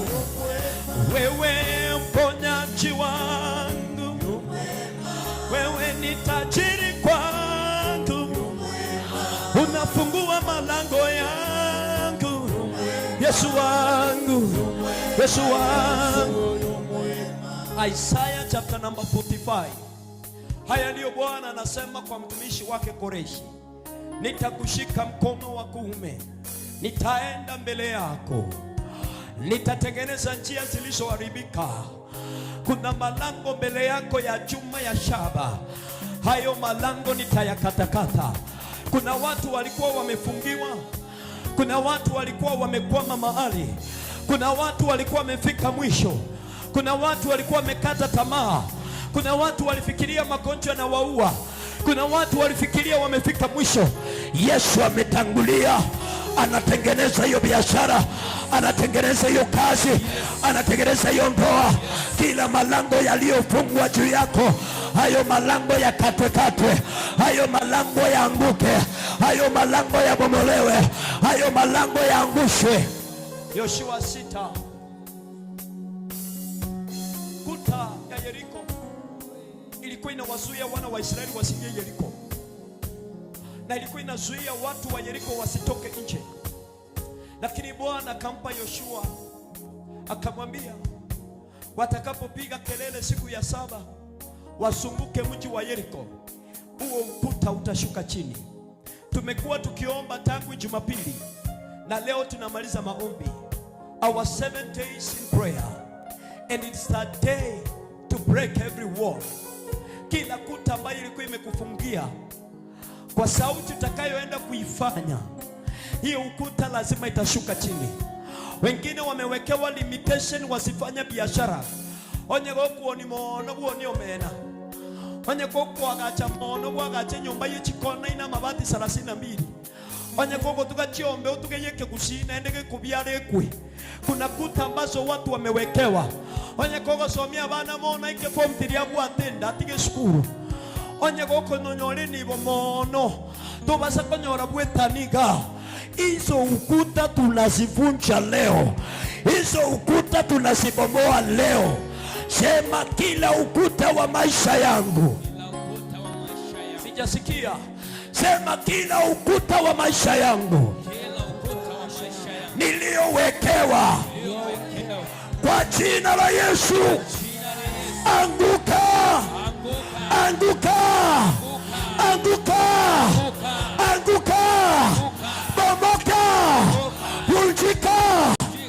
Sema kwa jina la Yesu. Yesu akawaambia wanafunzi wake, yeyote aliye na imani ndogo kama chembe mbegu ya ardhi, atawaambia huu mlima ng'oka, ingia baharini. Huo mlima utasikia na utang'oka. Imani ndogo inabomoa milima. Kuna milima ya shida ambayo umeiona. Kuna milima ya mateso ambayo umeiona. Mwingine ameona milima ya umasikini. Tunauamulisha sasa, kila mlima lazima ung'oke. Lazima ukupe njia ufike Kanani. Bwana aondoe adui njiani kwako. Sema kwa jina la Yesu. Sema na imani kwa jina la Yesu. Milima ya magonjwa, milima ya mateso, milima ya kukataliwa, milima ya mangaiko, milima ya shida, milima ya mateso, milima ya ukoo, milima ya kila aina, ninaiamulisha kwa jina la Yesu. Toka sasa, achilia maisha yangu, achilia mke wangu, achilia mume wangu, achilia biashara yangu katika jina la Yesu. Sema kila mlima, kila mlima, kila mlima, kila mlima, kila kizuizi, kila mateso, kila magonjwa, nasema inaondoka, nasema inaondoka, nasema inaondoka, nasema inaondoka, nasema inaondoka, nasema inaondoka kwa jina la Yesu. Kwa jina la Yesu, msaidie huyo. Kwa jina la Yesu, kila moja tu nahitaji ufunguliwe. Wakati wa kufunguliwa umefika. Inua mikono yako juu, maana Bwana anakufungua. Hatukukuja kanisani tuonekane. Wakati wa kufunguliwa. A time to be free. A time to be free. Hayo magonjwa ninayanenea ya kuachilie. Hiyo shida ninainenea ikuachilie. Kwa dakika moja inayokuja, nimeona nguvu za Bwana, malaika wa Bwana wameshuka kuhudumia kila mmoja. Unafunguliwa, unafunguliwa. I command, naamrisha kila roho, achilia, achilia. Inua mikono moja yako juu kwa dakika moja ijayo. Saidie. Rapakatosai. The power of the Holy Spirit is here.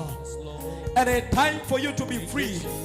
Wakati wa Bwana wewe kuachiliwa ni sasa.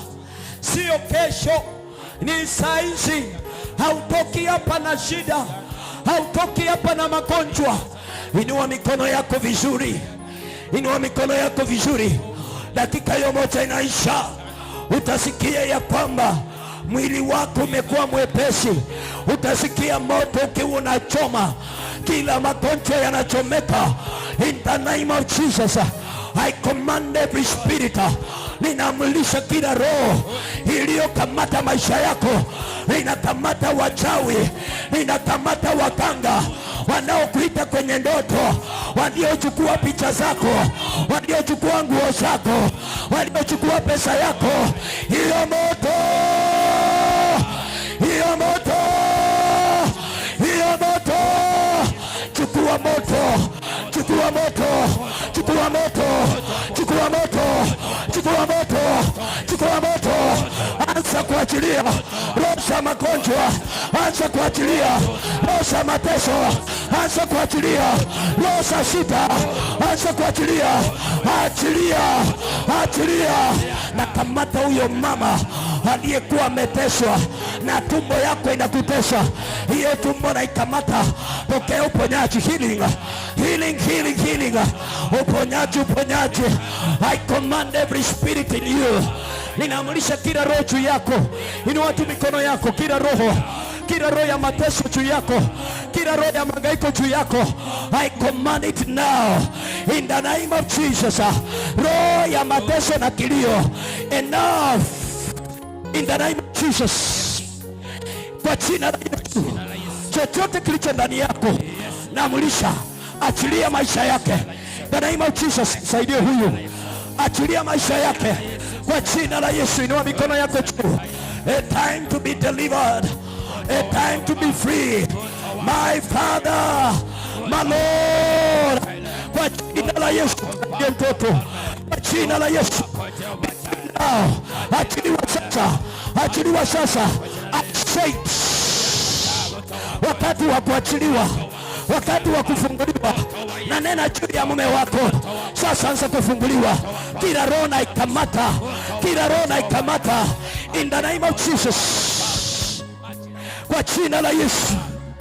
Aliyekamata mume wako out na kuachilia kwa jina la Yesu. Kila roho, kila mateso na mangaiko, inua mikono yako kwa dakika hizo 2. Naachilia moto juu yako, naachilia moto juu yako.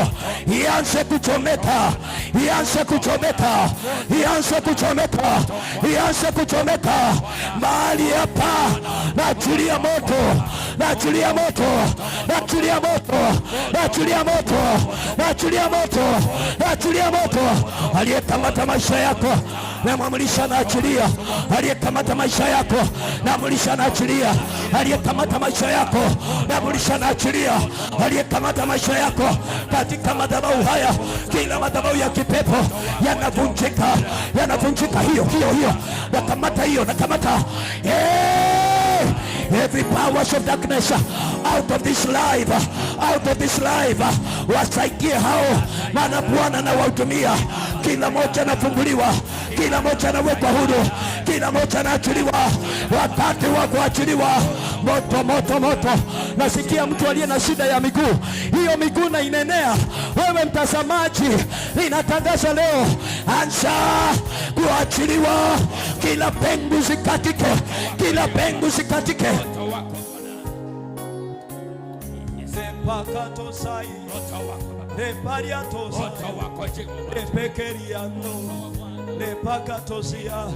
Power of the Holy Spirit, oh, overshadow them. Kuna mtu amekuwa na mang'ang'ano katika maisha yake. I need to pray for people in 2 minutes. I say we must unlock your life.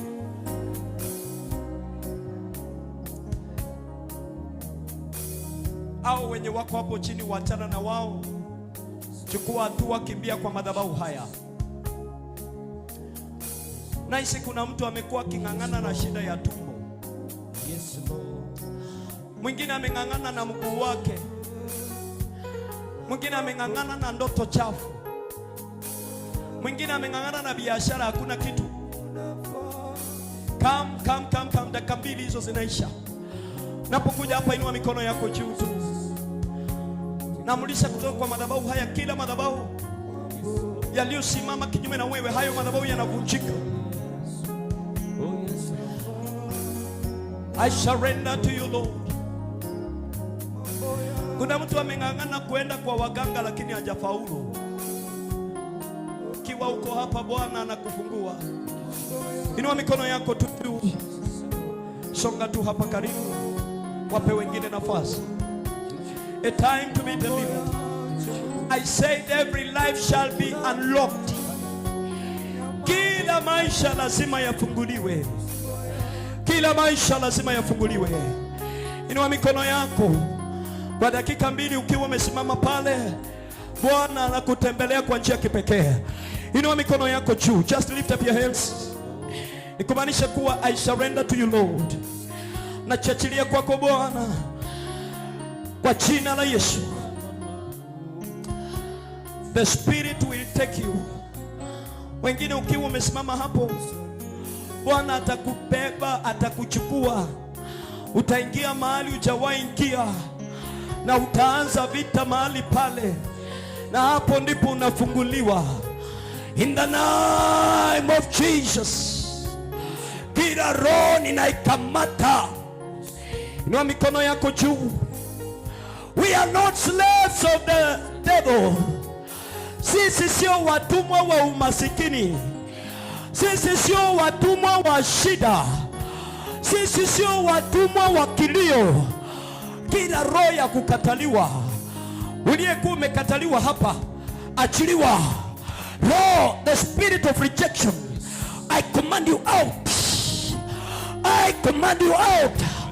roho ya kukataliwa, achilia maisha haya, achilia moyo wake, achilia maisha yake. Roho ya magonjwa, ukiwa wewe ni mgonjwa unasikia kuna maumivu mahali popote, sitaki kushuka hapo.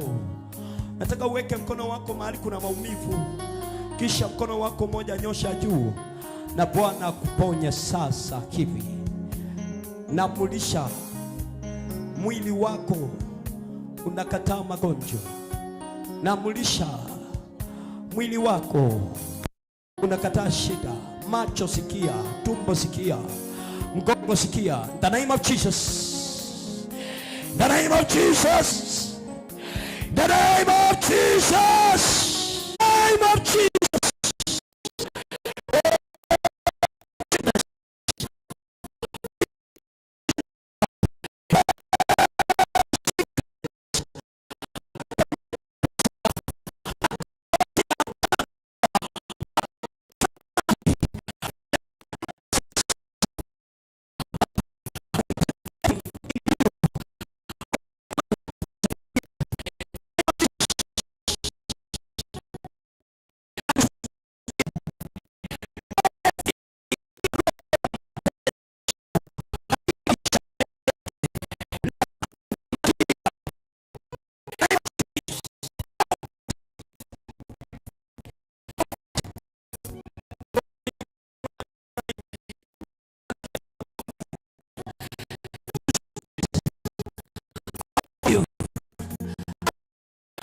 Free in the name of Jesus. Kwa jina la Yesu. In the name of Jesus, I unlock you. You spirit out. In the name of Jesus. Namulisha kila roho na kukamata roho ya mateso, roho ya magonjwa ya ukoo kifua. Out. In the name of Jesus, I set you free. I set you free. Inua mikono yako. Whatever that is in you, may it come out. I command it out. You spirit, out. Set her free. Set her free. In the name of Jesus. Funguliwa. Funguliwa. Achiliwa. Achiliwa, achiliwa. You'll never be the same again. You'll never be the same again. Yes, Lord. You'll never be the same again. In the name of Jesus. Wewe roho, chochote ambacho kimekuwa kikitesa maisha yako, out. In the name of Jesus. You will never be the same again. Hautabaki jinsi ulivyokuwa. Unaachiliwa. Unaachiliwa. I command everyone here, the name of Jesus, kwa jina la Yesu, anything in you, Yes. usaidie huyu. Somebody, usaidie huyu. Kwa jina la Yesu, achiliwa, out. Chochote ndani yako kinaachiliwa, out. Inua mikono yako. Bwana Yesu, nafungua kila moja anayetazama kwa runinga, nafungua maisha yake. Fanya biashara aliyeachiliwa kwa ofisi, aliye na mikosi, hiyo mikosi inaisha. Lord, roho za nyoka zinazotesa familia yenu, I command them out. Kwa jina la Yesu, kila roho za kipepo, out in the name of Jesus. Father, I set your people free from any stronghold. I set them free. Sema, inua mikono yako, sema Bwana Yesu, ninafunguliwa. Wewe unayenitazama kwa runinga, unaweza inua mikono yako tu juu, na wewe uwe mahali popote ulipo. I need to speak this as I end. By the power of the Most High God, the power of Jesus Christ, every life, every individual free. Be free. Be free. In Jesus' name. Kila milango iliyofungwa ifunguliwe. Kila biashara iliyofungwa ifunguliwe. Kila kazi iliyofungwa ifunguliwe. The wind of blessings shall come over your life. The spirit of greatness will overshadow your life. Jesus, set them free. Whoever you set free shall be free and free and free and free in Jesus' name. Sema Yesu, asante kwa kunifungua. Asante kwa kuniachilia. Nimeponywa, nimebarikiwa, nimefunguliwa. Wasaidie walio chini wasimame. Nimewekwa huru kwa jina la Yesu. Sema Yesu wangu, kuanzia leo niko mzima.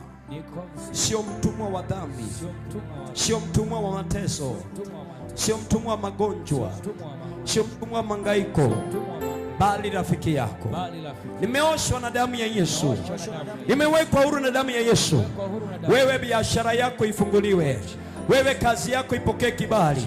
Wewe uwe mzima, magonjwa ya kuachilie. Wewe mtazamaji sikia, familia yako ifunguliwe, maisha yako yafunguliwe. Na achilia neema na kibali juu yako kwa jina la Yesu Kristo. Na kila moja unabebwa na Roho wa Bwana. Chochote kilichowekwa, mitego yote imenasuliwa na kupasuka katika jina la Yesu. Mtu aseme amina.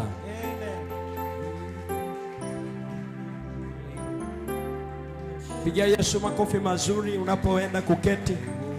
Bwana amekuachilia, maisha yako yamefunguliwa. Umewekwa huru, umeachiliwa, umeachiliwa. Msaidia simame. Umeachiliwa. The name of Jesus, receive the strength of God. In the name of Jesus Christ. Bwana Mungu wangu, ninakupenda. Bwana Mungu wangu, ninakupenda. Unafanya mambo ya ajabu. Unafanya mambo. Simama kwa miguu yako na maliza. Bwana Mungu wangu, ninakupenda. Wewe Yesu wa uzima kwangu, wewe unafanya. Bwana Yesu wangu, unafanya. Bwana Yesu wangu, unafanya. Bwana Yesu unafanya. Omonene wa wanene, omonene wa wanene, naye Yesu. Oh, motoria babatoria, naye Yesu. Oh, mowenia wababwenia, naye Yesu. Oh, monene wabanene. Enda na spidi hiyo.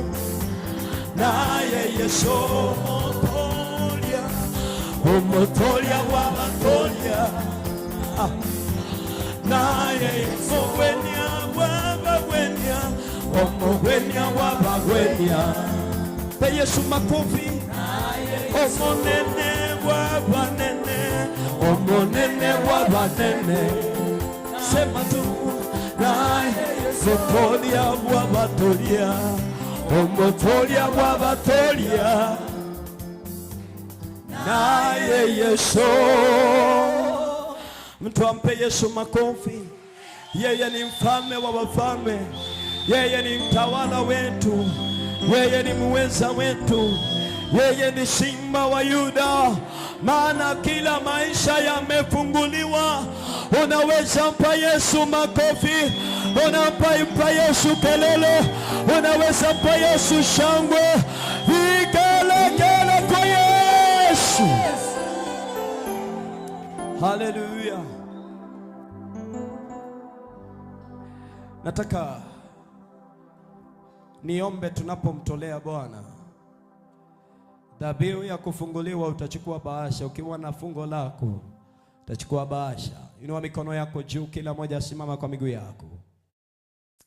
Father Lord, upon this mountain I bless your people. Your word says that upon this mountain people will receive whatever they desire. Katika mlima huu watu watapokea haja za moyo wao. Madhabahu sikia, unaachilia biashara, unaachilia ndoa na kazi, unaachilia kila moja. Na nena juu ya bahasha hizi wanaokuheshimu na fungu zao na dhabihu zao. Bwana, dhabihu hiyo ikaseme juu ya maisha yao.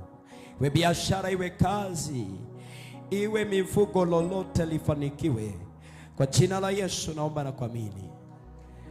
Somebody Asha to take this, and ukiwa unahitaji bahasha utainua mkono wako juu. Asha atakupa mahali ulipo, utaweka dhabihu yako, utaweka fungo lako. Bwana wa uzima atakubariki. Ameniona, ameniona, ameniona,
Yesu we, Yesu wangu we, unainua, unainua, unainua, Yesu, Yesu, Yesu, unainua toka mavumbini, Mwokozi wangu, Mwokozi Yesu, unabadilisha, abadilisha.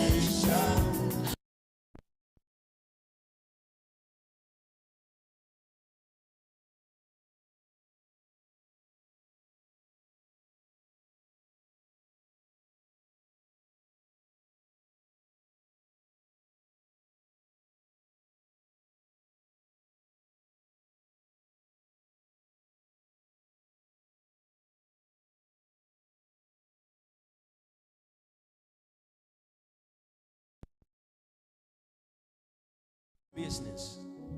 Some of us it's our marriage.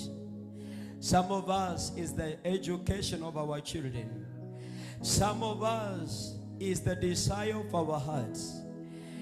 For you loved us so much and gave Jesus. Lord, we give by love. because you gave us.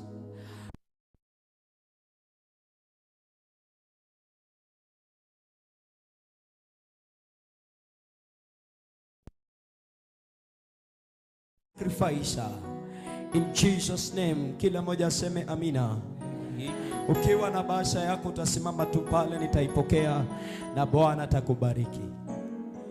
Umeweka wimbo kinywani mwangu,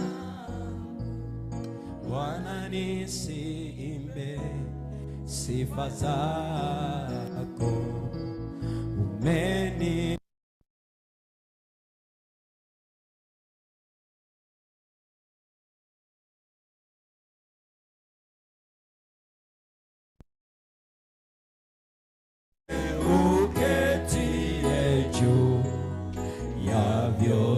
sifa hizi zifike kitini pako, wimbo huu ukawe manukato. Wewe uketie juu ya vyote, sifa hizi zifike kitini pako, wimbo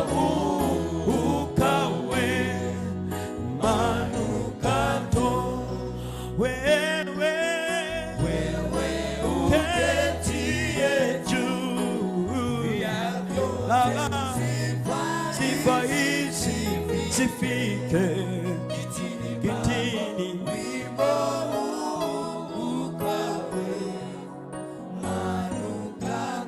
whatever you are holding at your hand, you are not giving to pastor, but you're giving to God. The moment your sacrifice comes to the altar,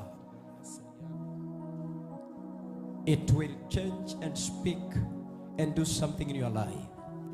Inua tu dhabihu yako, fungo lako juu as I speak this.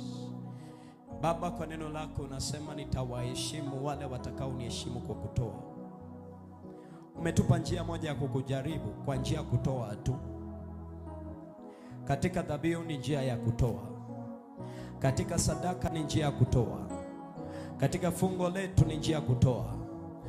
Ulimwambia Yoshua ya kwamba nitawaondoa wale waperezi, waizi, wayebusi pamoja na Musa, ukaonena maneno hayo. Kila chochote ambacho kimekuwa kikifunga maisha ya mpendwa huyu, tunaing'oa kwa jina la Yesu. Mikono yake ibarikiwe, kazi yake ibarikiwe, biashara yake ibarikiwe katika jina la Yesu Kristo. Na nena mafanikio juu yake. Chochote anachoguza kimefanikiwa. Ye madhabahu tetea maisha yake. Kila madhabahu yatakayoinuka kupigana na mpendo huyu, Bwana Yesu, pigana kinyume na kila madhabahu. Ukainue madhabahu ya msalaba juu yake. Kwa jina la Yesu nimeomba na kuamini. Kila mmoja aseme amina. Bwana wa uzima akubariki. Neema ya Bwana ishuke juu yako. Bwana akubariki. Hiyo dhabihu iseme juu yako. Hiyo fungo iseme juu yako.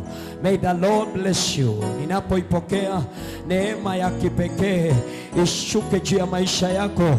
In the name of Jesus, may you receive the grace and the anointing of God.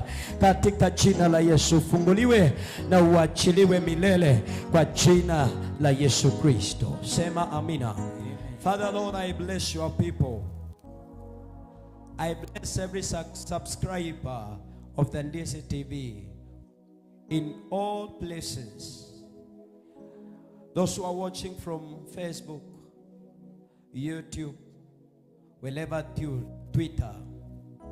Lord, whoever is watching in a television, I speak the blessings of God. I speak the grace of God, the spiritual blessings of Jesus Christ upon each and every watcher and listener, upon each and every Ndisi TV person. In Jesus' name, I bless that business. I bless that marriage. I bless that office. I bless the market you sit. I bless you when you come in. I bless you when you go out. I give you the grace of God. In Jesus' name. Everyone say amen. Amen. Pigia Yesu makofi mazuri.